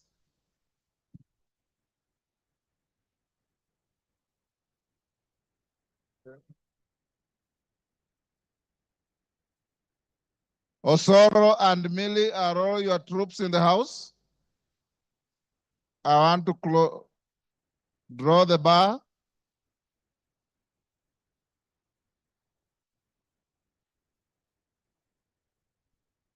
Draw the bar.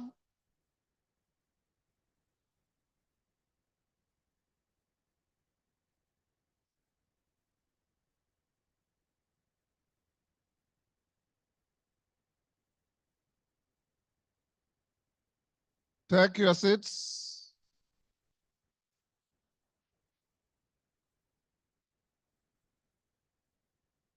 Honorable members, you may take your seats now. Honorable Dani Wanyama, take your seat. Honorable Minority Whip, take your seat. Honorable members, I have been given the following as whips, as tellers. For the ayes, the Honorable Zaire Janda MP and the Honorable Jared Okello MP. For the nays, the Honorable Onesmus Ngogoyo and Honorable Jane Njeri. You may come forward and join the clerks at the table. Now the voting order, the voting will be as follows. Order. We will start by calling out the Honorable Samal, member for Isiolo. Is it West? Isiolo North. You all know Honorable Samal has a condition and he needs to be assisted. So the clerk and the tellers will go to where he is. The clerk and on either side, go and take Honorable Samal's vote. Once you are done, the constituencies are numbered alphabetically from A to Z. So we'll start with probably Ainamoi is normally the first, and we'll end up with the last. Pardon?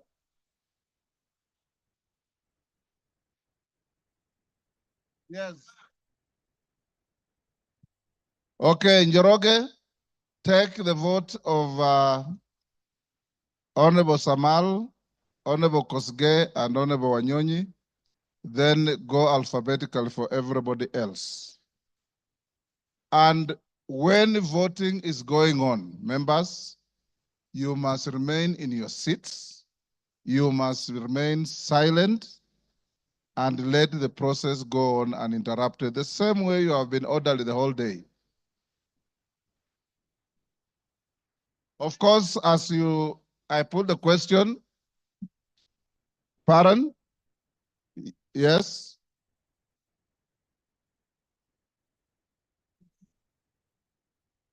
Toto has already indicated to the clerks that she'll wait and vote like everybody else. So she's not in a special case. Is Mother Wangari also lactating? I didn't know that. Now, clerk, those who are supporting the motion are voting yes. Those who are not are voting no. The tellers are, as I've told you, for yes, Janda and Okello, for no's, Kasheri and Gogoyo. Clerk, over to you. Voting starts now. Isiolo North, Lomwa Joseph Samal. Westlands, Wetangula Timothy Wanyonyi. Nominated member, Jackson Kosgei Kipkemoi.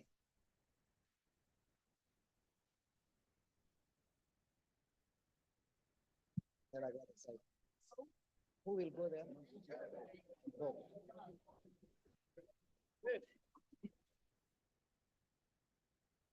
Janda was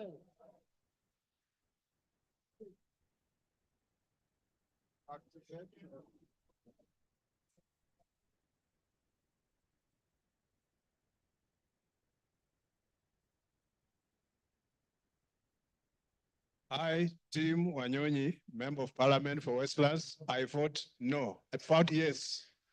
I vote yes.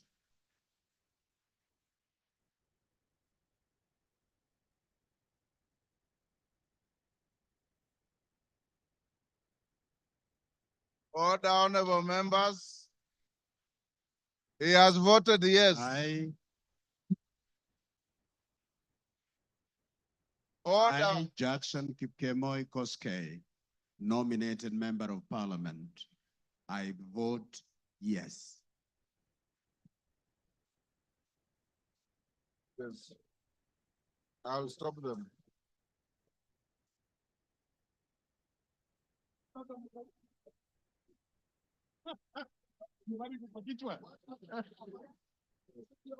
Yes.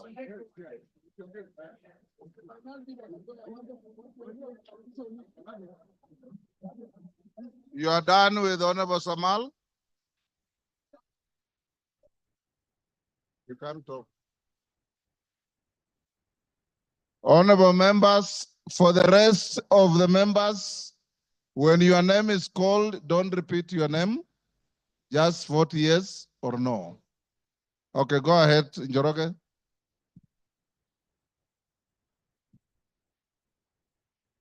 Ainab Koi. Samuel Chepkonga. Aina Moi. Benjamin Langat. Aldai. Marian Kitani. Alego Usonga. Samuel Atandi. Awendo. John Walter Owino. Bahati. Irene Joki. Balambala. Shurie Abdi Omar. Baringo County. Florence Jamatia. Baringo Central. Joshua Kandie. Baringo North. Joseph Maglap. Baringo South. Charles Cameron. Belgut Nelson Koech.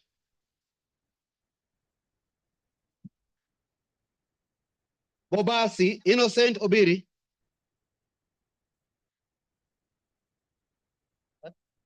Bobasi Innocent Obiri.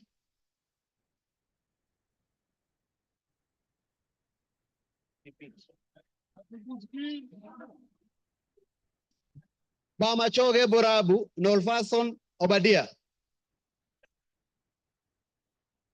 Bamachoge Chache Alpha Miruka Ondieki. Bomet County Linet Chepkorir Toto. Bomet Centro Richard Cheriot Kilel. Bomet East Richard Kipkemoi Yegon. Bonchari Charles Onchoke. Bonchari Charles Onchoke. Voted yes. Bondo Gideon Ochanda. Borabu Patrick Osero. Budalangi Raphael Sauti Bita Wanjala. Bumula Nelson Jack Wamboka. Bungoma Kadri Nanjala Wabilianga. Bura Kuno Yakub Ado. Bureti Kibet Kirui Komingoi. Busia County Omanyo Kadri Nahambi. Omanyo Kadri Nahambi. Butere Nicholas Tindi Mwale. Butula Joseph Oyula.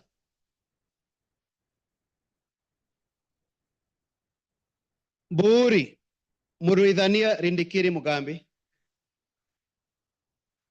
Central Imenti Moses Nguchine Kilima. Central Imenti Moses Kirima Nguchine. Changamwe Omar Mwinyi. Chibalungu Victor Kipngetich Koech. Cherangani Patrick Simiyu Barasa. Cherangani Patrick Simiyu Barasa.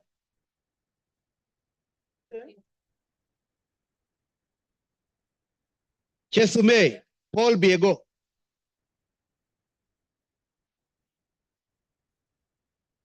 Chuka Iganga Ngombe Patrick Ntwega Munene. Dadab Farama Alim. Dagoretti North Beatrice Elachi. Dagoretti South John Kerry Waweru. Eldama Ravine Musa Sirma. Eldas Adan Kenan. Elgeyo Marakwet County Ngerechei Jepto Karoreng. Embakasi Central Gadhiro Majadonk Benjamin. Embakasi East Babu Owino Ongili. Embakasi East Babu Owino Ongili.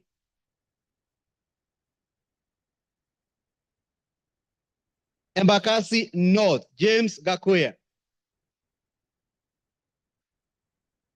Embakasi South Julius Mawade.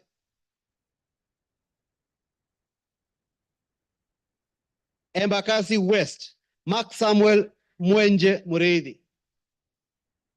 Embakasi West Mark Samuel Mwenje Mureithi.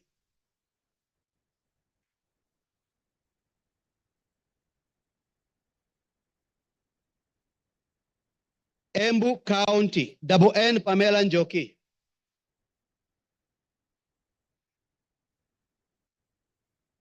Mgwen. Njoki is? No.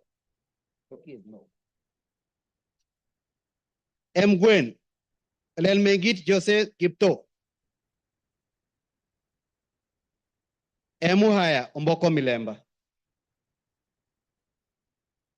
Emura Dikir Johanna Ngeno. Endebes Robert Ukose. Fafi Yakub Farah. Funyula Oundo Wilberforce. Galole Said Buya Hiribai Said Poster. Ganze Charo Kenneth Tungule.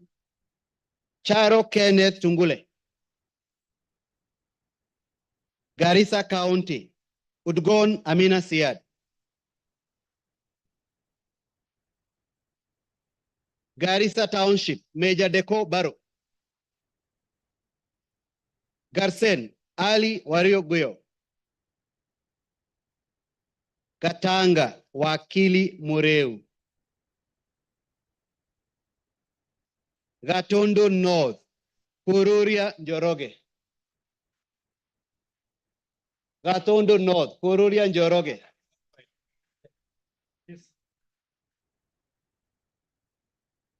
Gatondo South, Gabriel Gaduka Kagombe.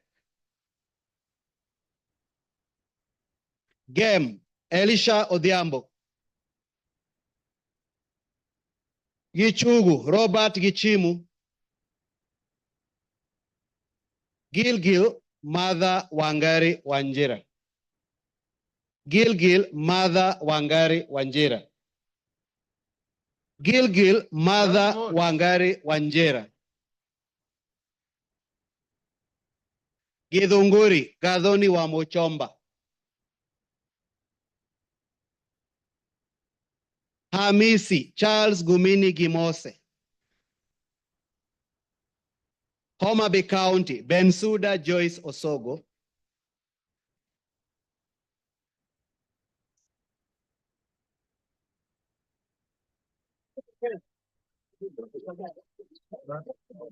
Pardon? Take the vote again. Order, Bensuda, utaitwa tena.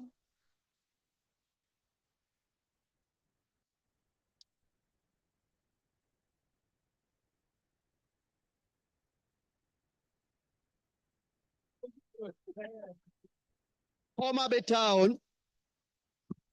Order, members, order. Homa Bay Town, George Peter Kaluma. Igembe Central, Daniel Karido Kili. Igembe North, Taitumu Julius. Igembe South, John Paul Mwirigi. Ijara, Abdi Ali Abdi. Ikolomani, Shinali Barnett. Isiolo County, Mumina Bonaya. Isiolo North, Isiolo South, Bidu Tubi Mohammed.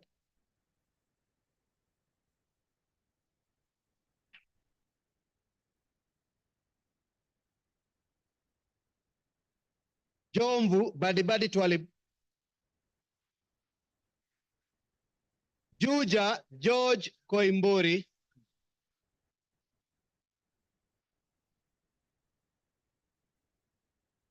Kabete James Gedua wa Mashukuru. Kabete James Gedua wa Mashukuru. Kabondo Kasipul Ivo Bara. Kabuchai Kalasinga Joseph.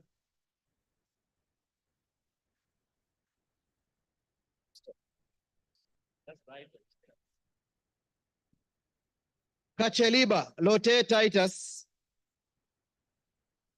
Kacheliba Lote Titus. Kaiti Joshua Kivinda Kimilu. Kaiti Joshua Kivinda Kimilu. Kaiti Joshua Kivinda Kimilu.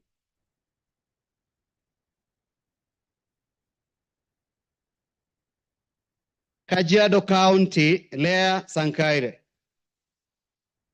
Kajiado County, Lea Sankaire.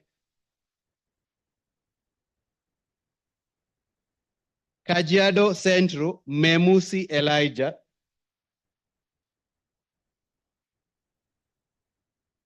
Kajiado East, Kakuta Maimai. Kajiado North, Onesimus Ngogoyo. Kajiado South, Parashina Samuel Sakimba.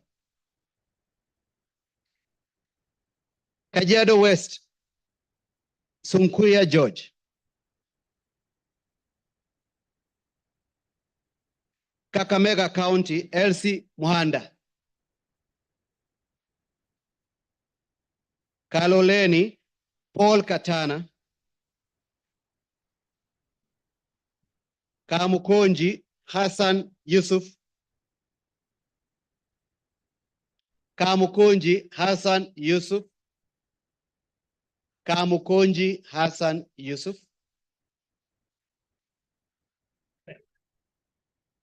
Kandara, Chege Njuguna. Kandui, John Makali.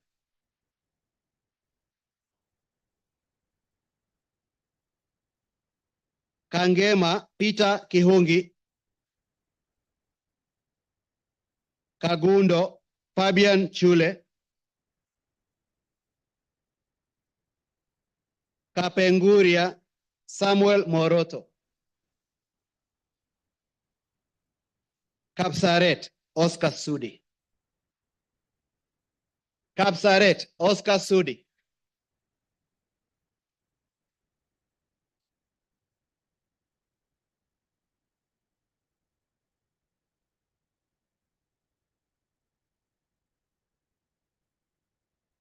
Karachuonyo Okwome Andrew Adipo.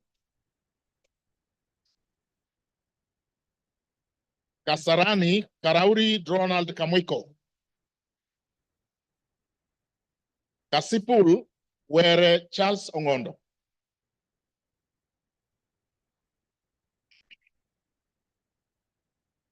Kathiani Mbui Robert. Keyo North Korir Adams Kipsanai. Keyo South Kipkoech Gideon Kimayo.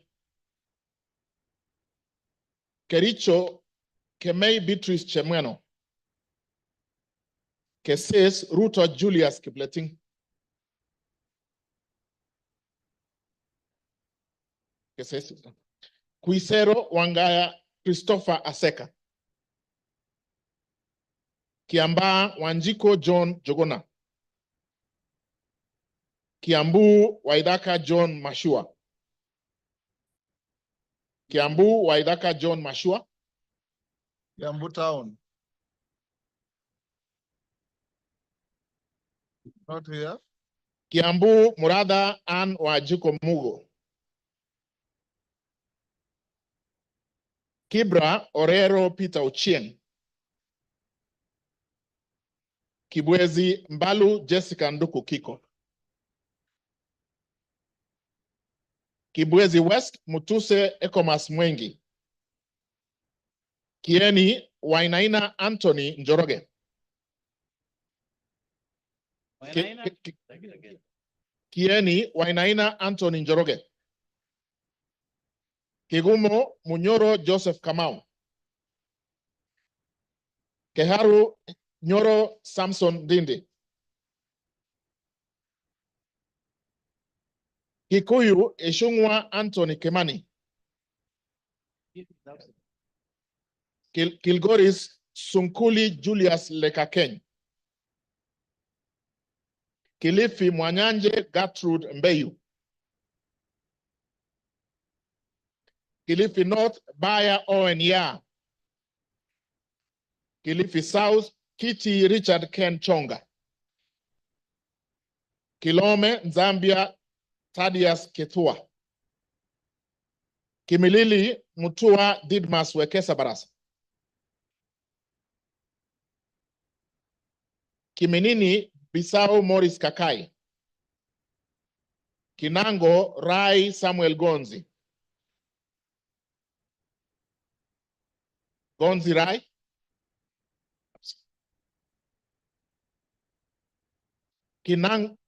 Kinangop Tuku Zakari Kwenya. Voted. It's voted. Kipipiri Muhia Wanjiko.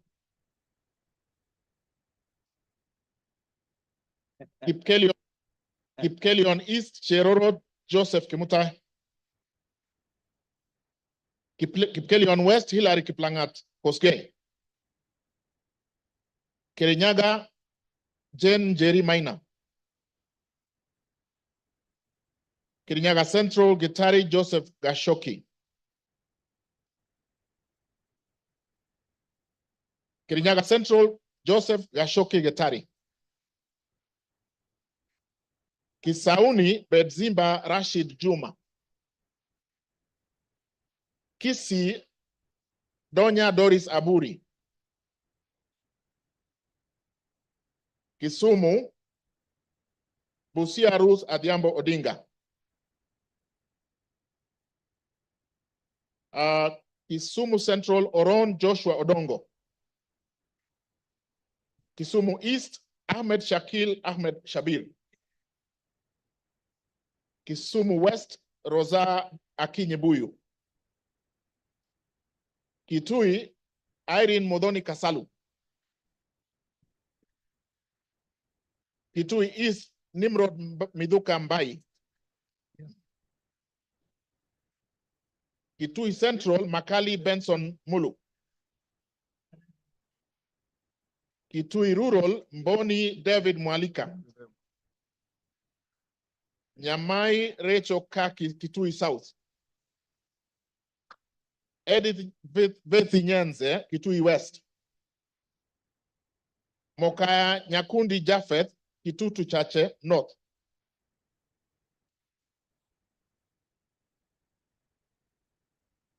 You take it from where? I will repeat from Kitui South. Rachel Kaki Nyamai. She voted. Yes. Nyenze Edith Bethi. She voted. Nyakundi Japheth Mokaya. Kibagendi Anthony.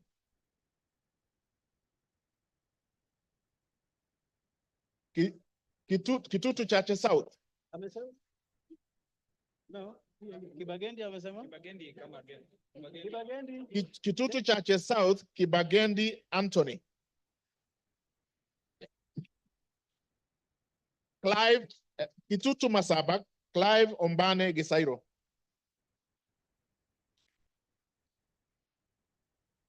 Konoin, Brighton Leonard Yegon. Kuresoi North, Mutai Alfred Kibrono. Kuresoi North. Okay. Joseph Kipkoske Tanui, Kuresoi South. Okay. Kuria East, Masairo Marwa Kitayama. Kuria West, Robi Matthias Nyamabe. Kwale, Masito Fatuma Hamisi.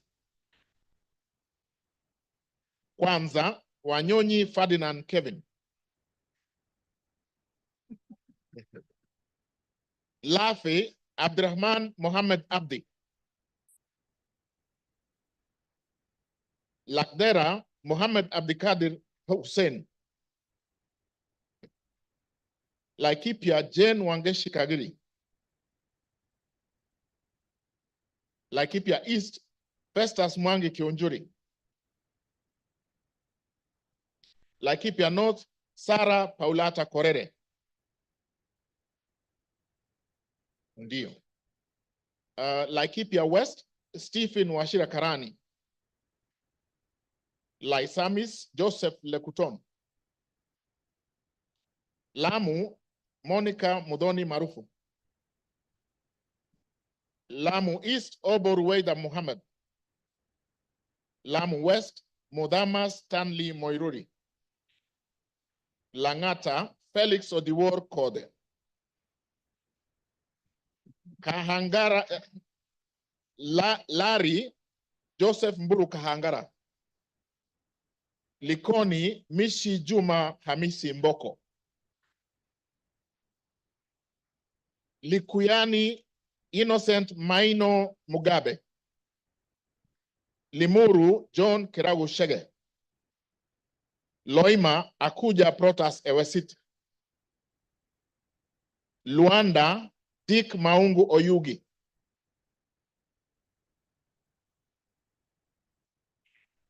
Thank you. Nabii Nabwera Daraja Lugari. Lunga Lunga, Chiforomondo Mangale Munga. Lurambi, Titus Hamala Mkwana. Mara, Jafet Miriti Kareke Mbuki. Machakos, Joyce Kamene.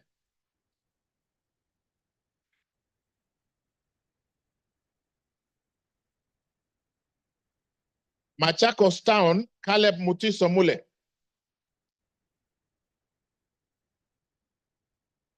Okay.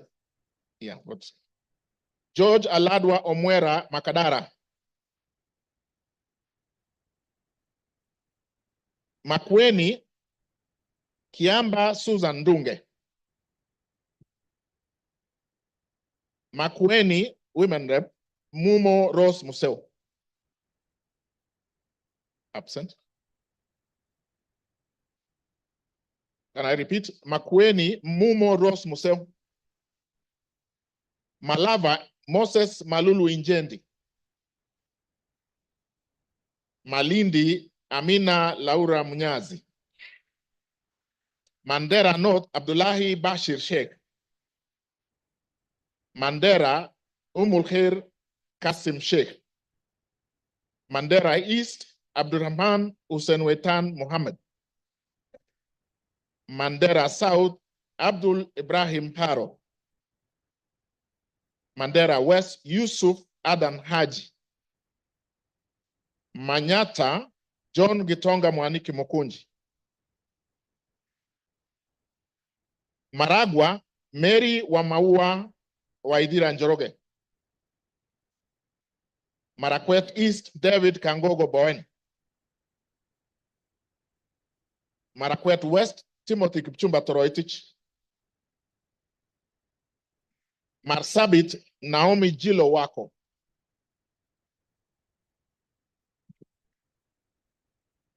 Masinga, Mwalio Joshua Mbithi Mutua. Masinga, Joshua Mbithi Mutua Mwalio. Matayos, Geoffrey Makoha Bodanga. Madare, Anthony Oluoch. Madioya, Edwin Mugo Gishoki. Okay. Madira, Kahugu Eric Mwangi.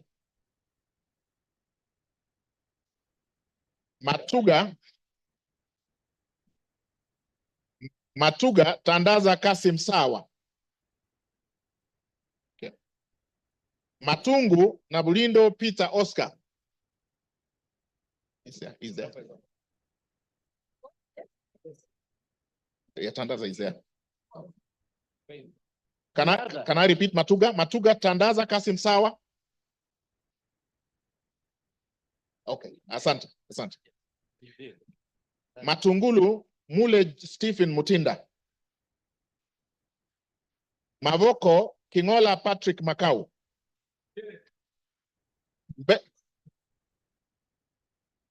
Bera North, Geoffrey Kariuki Kiringa. Bera South, Nebat Bernard Murioki. Mboni, Nzioka Erastus Kivasu. Meru, Kailemia Elizabeth Karab.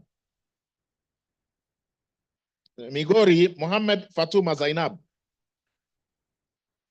Mogotio Kiborek Ruben. Moiben Phyllis Chepkemoy Barto. Molo Francis Kuria Kimani. Mombasa Zamzam Muhammad Chimba. Mosob Abraham Kipsang Kirwa. Moyale Jaldesa Guyo Wako. Msambweni Jaldesa. Okay. Capture, thank you. Msambweni Badr Salim Faisal. Mount Elgon Fred Kapondi Chesebe. Muhoroni James Onyango Oyo. Mukorweini Gishoi Kagusha John Philip. Mumias East, Salasia Peter Kalerwa.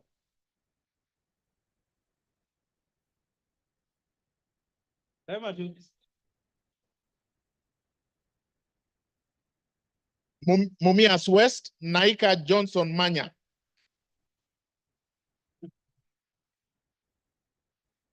Moranga, Betty Njeri Maina.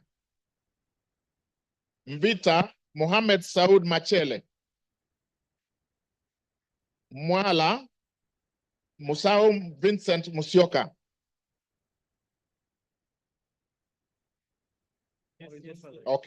Okay, done. Mwatate, Peter Mbogo Shake. Peter Mbogo Shake. Thank you. Mwea, Mary Maingi. Mwingi Central, Gideon Muteme Mulyungi. Mwingi North, Paul Musimi Nzengu. Mwingi West, Charles Ngusi Anguna.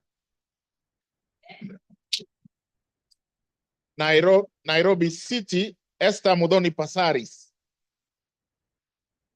Naivasha, Kihara Jane Wanjiru Njeri. Nakuru, Chelule. Can I repeat Naivasha? Kihara Jane Wanjiru Njeri.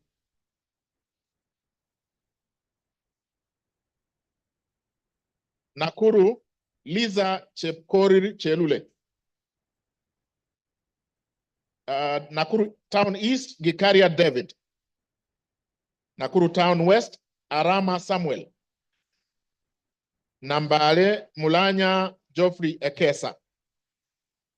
Nandi, Cynthia Chepkoske Muge. Nandi Hills, Bernard Kibor Kitur. Narok, Rebecca Nonaishi Tonke. Narok East, Lemanken Aramat. Narok North, Agnes Mantaine Pareye. Narok South, Olentutu Kitilai. Narok West, Gabriel Koshal Tongoyo. Navaholo, Emmanuel Wangwe. Ndaragwa, Gashagwa George N. Ndiwa, Martin Peter Sowino. Ndia, GK, George Masharia Kariuki. Njoro, Charity Katambi Chepkwony.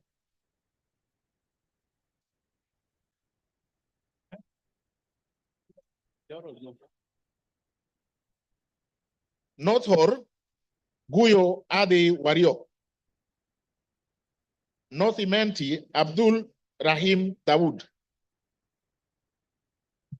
North Mogirango, Joash Nyamache Nyamoko. Nyakach, Joshua Aduma War. Nyali, Mohammed Ali Mohammed. Nyamira, Jerusha Momanyi Mongina. Mohammed Ali is here. Yes, he's voted.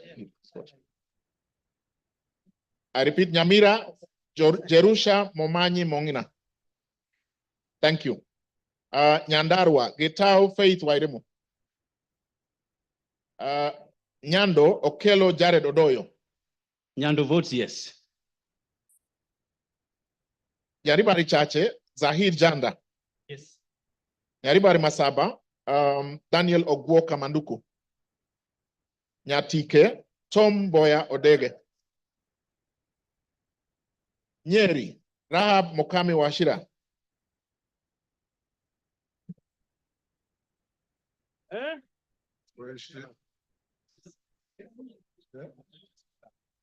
Nyeri Town, Duncan Maina Madenge.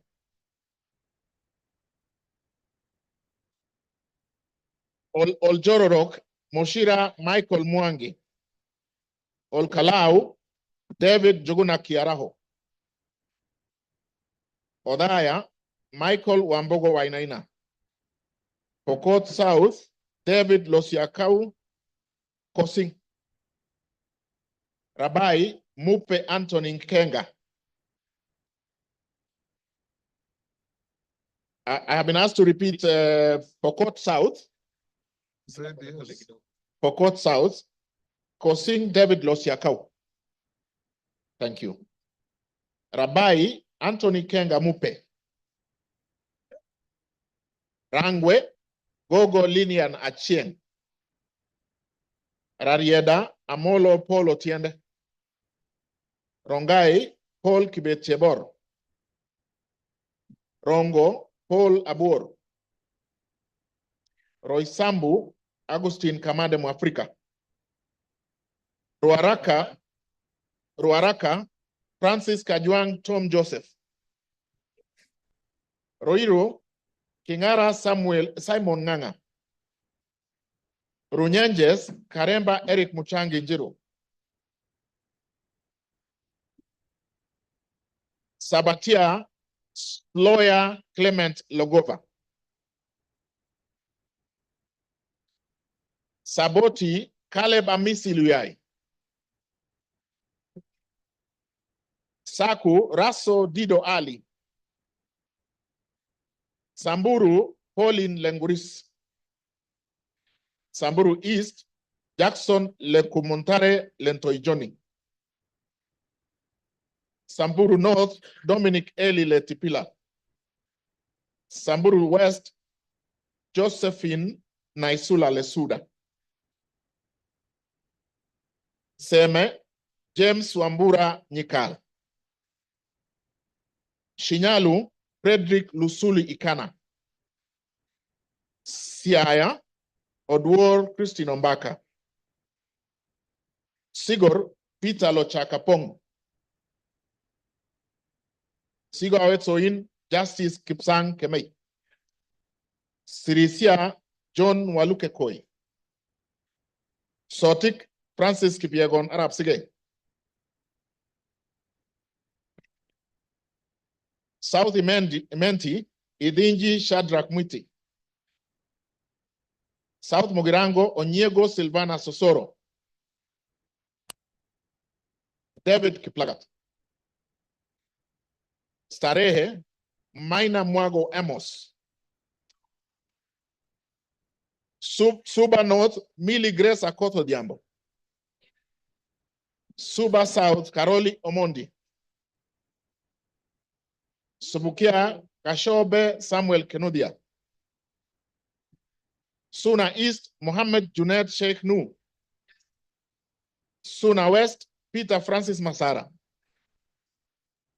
Taita Taveta Lydia Haika Mnene Mizigi. Tana River Amina Dika Abdullahi. Tarbaj Hussein Abdibare. Taveta John Okano Bwire. Teso North Edward Kaunya Oku.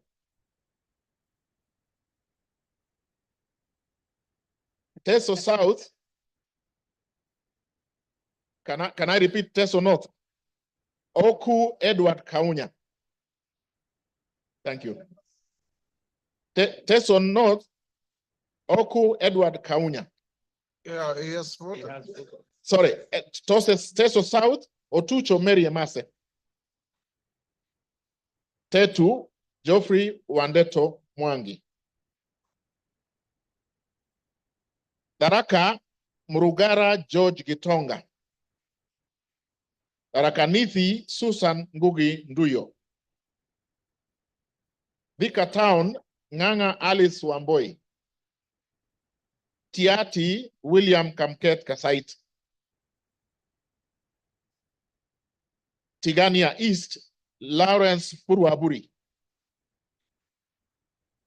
Tigania West, John Kanwithia Motunga. Tinderet, Julius Melikibiwot. Tongaren, John Murumba Chikati. Trans Nzoia, Lillian Chebetsiyoy. Tarbo, Janet Chepkemboy Sitiene. Turkana, Cecilia Asinyen Gitit. Turkana Central, Joseph Namwar Emathe. Turkana East, Nicholas Ngikor Nixon Ngikolong.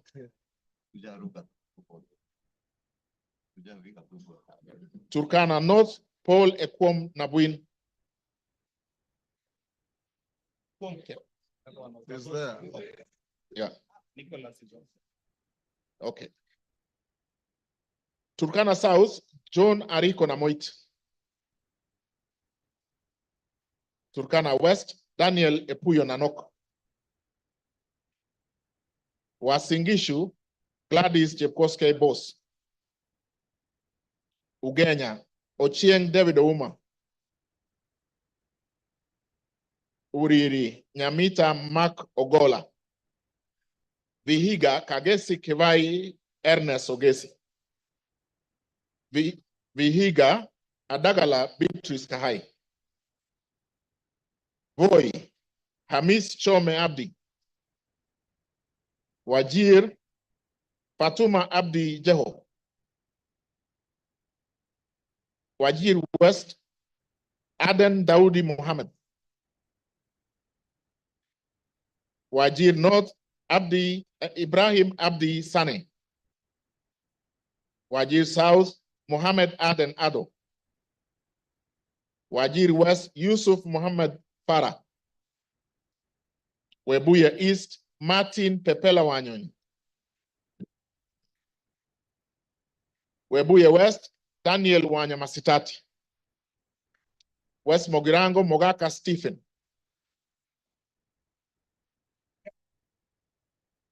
West Pokot, Rael Chepkemo Kasiwai. Westlands, Timothy.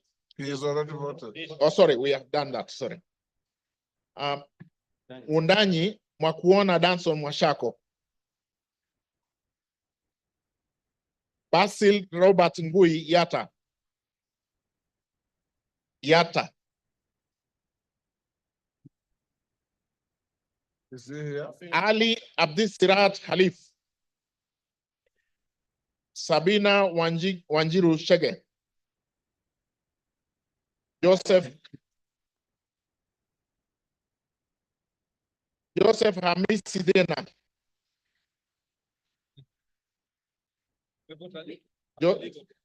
My vote, yes. Joseph Hamis Sidena. Okay. Suleka Hulbale Harun. Dorothy Mudoni Kiara. Joseph Wainaina Iraya. Irene. Joseph Wainaina Iraya. He's voted. Okay. Yes. Irene Nyakerario Mayaka. Umulher Harun Muhammad. Teresia Wanjiro Mwangi. No. Abubakar Ahmed Talib. Yeah. Abubakar Talib. Thank you. You finished? Honorable members, order. Is there any member present who has not had his or her name called out? Yeah.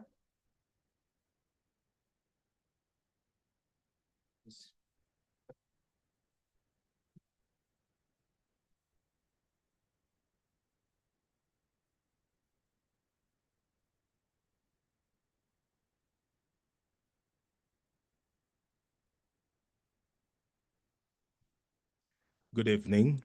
You are watching the sitting of the National Assembly this evening, where the members have been voting on the proposed impeachment of the Deputy President, Rigathi Gachagua.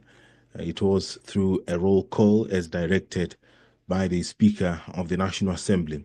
And what is currently happening is that the tallying of the votes is underway, and thereafter the pronouncement will be made as to how the members of the National Assembly voted this evening. This special motion was moved by the Honorable Member Mwengi Mutuse, and in that special motion, he did list 11 grounds on the reasons as to why the Deputy President, Rigathi Gachagua, should be impeached as Kenya's second in command.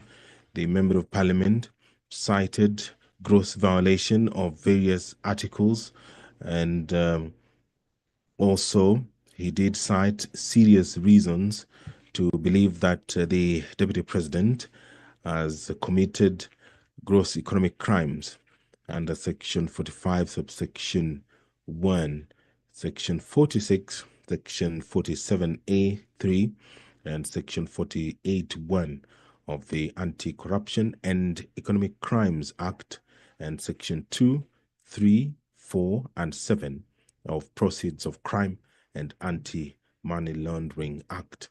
Those are some of the reasons that the honorable member believes that this House should take serious consideration of this special motion to dismiss the Deputy President, who we did hear from this evening between 5 and 7 when he appeared before the National Assembly and made his case, defending himself against accusations that have been leveled against him. And in a couple of minutes, we will hear the results of this division, this historic constitutional moment for the country. And all that you will watch live courtesy of the Parliamentary Broadcasting Unit in conjunction with the Kenya Broadcasting Corporation. The National Assembly was guided by the standing orders, the procedure for removal of the Deputy President, where a member proposes the removal of the Deputy President on the grounds of physical or mental incapacity in terms of Article 150, Sub-Article 1A of the Constitution, Standing Order 63, which talks about the procedure for removal of President on grounds of incapacity shall, with necessary modifications, apply. And Part 2 of the Standing Order 65, where a member proposes to impeach the Deputy President in terms of Article 150, Sub-Article 1B of the Constitution, Standing Order 64, procedure for removal of President by impeachment shall apply with necessary modifications. So the members have been debating, and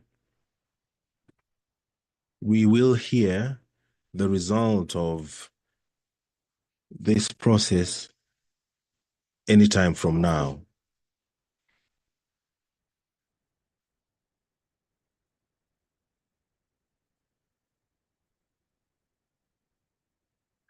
Standing Order 64 of the National Assembly provides for the procedure for removal of President by impeachment. Now, the Standing Order 65 borrows heavily from Standing Order 64, and these procedures,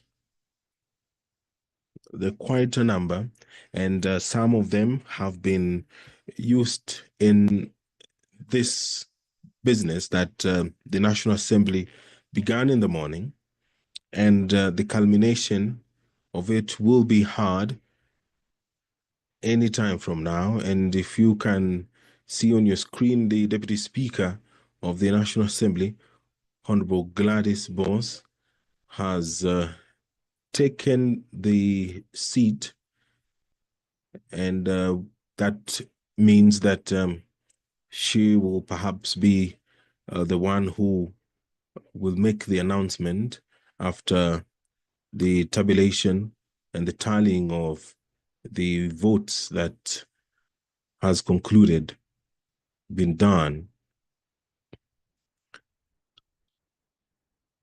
The number required to vote in affirmative according to the provisions of the Constitution, is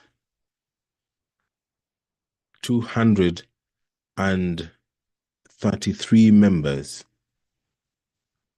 That is the threshold required to impeach the deputy president. And there the speaker has returned. The deputy speaker had been holding fort briefly. And anytime from now, the speaker will call for the announcement of the votes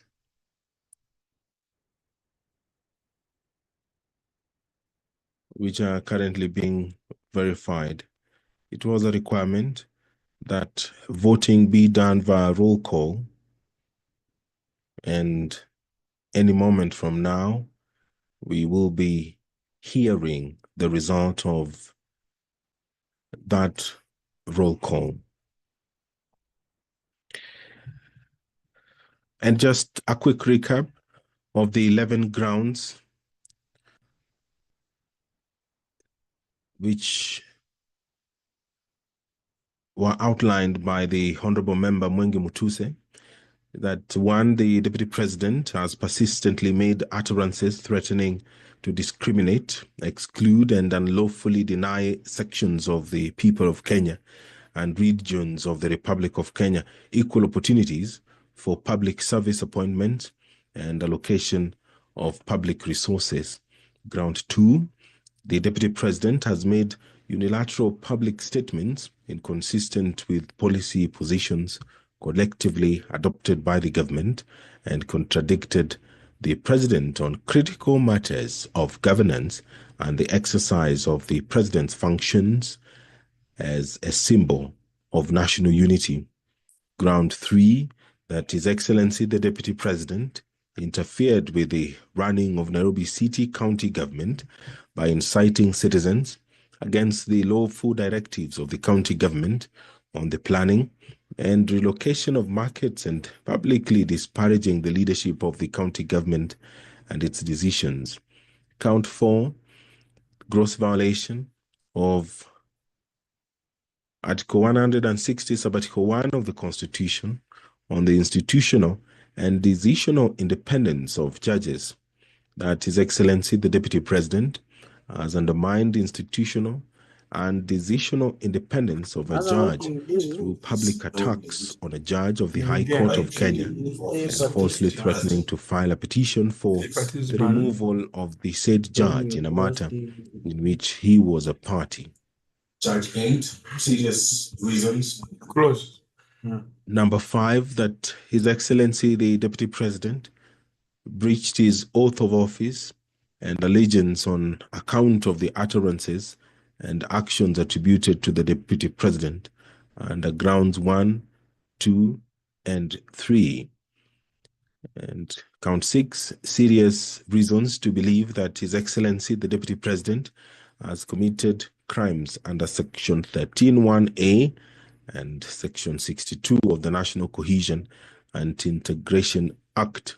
That His Excellency the Deputy President has persistently made inflammatory, reckless, and insightful public utterances over the last 2 years in contravention of the law.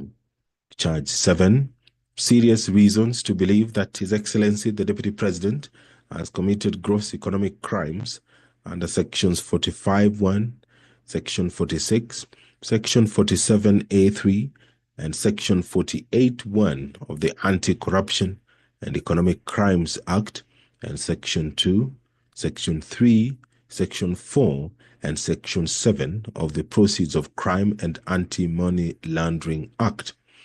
That His Excellency, the Deputy President, has committed gross economic crimes, namely conflict of interest, abuse of office, and conspiracy to commit crimes under sections by inexplicably amassing property estimated at 5.2 billion shillings, that is incompatible with his known legitimate income, and by trading with the office of the Deputy President through proxies.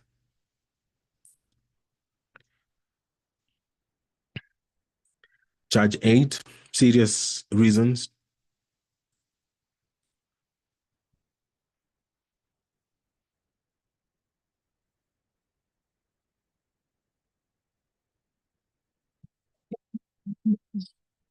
Give me that. Give me this. Order. Order. Osoro. Order. Order.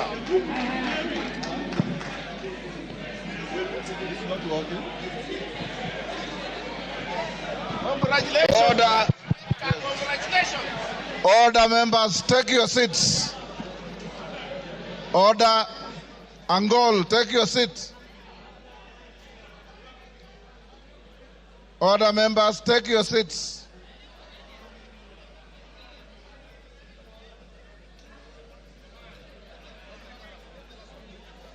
Yeah, I know. Yes. Where's the adjournment note? Order, members, order. Take your seats. Order, honorable members, take your seats for the tellers.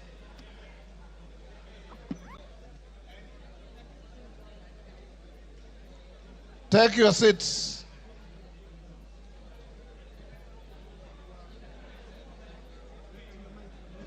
Honorable members, Haika, take your seat. Aburi, Aburi, take a seat.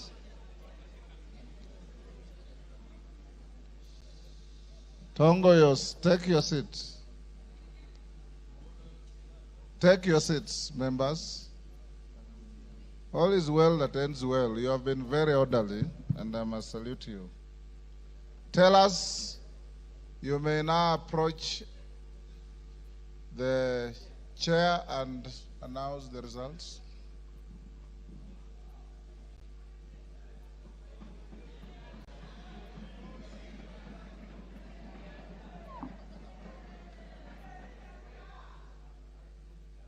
Honorable Speaker, based on the responsibility you bestowed on me, Jared Okello, MP for Nyando, Zahir Janda, Honorable Onesmus Ngogoyo, and Honorable Njeri Maina, we are here to declare the results as follows, Honorable Speaker. The nays, 44. Abstentions, 1. And the ayes, 281.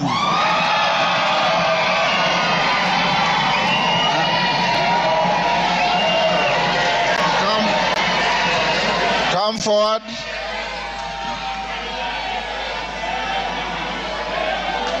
Order.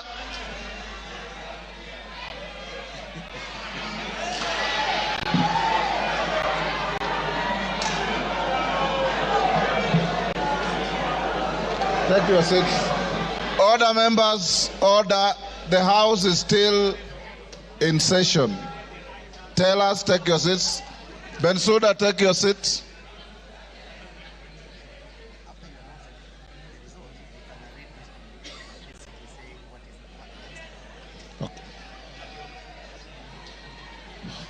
Order, members, order. Members, the results of the division on the motion are as follows. Abstentions, 1. The noes, 44. The ayes, 281. So the ayes have it.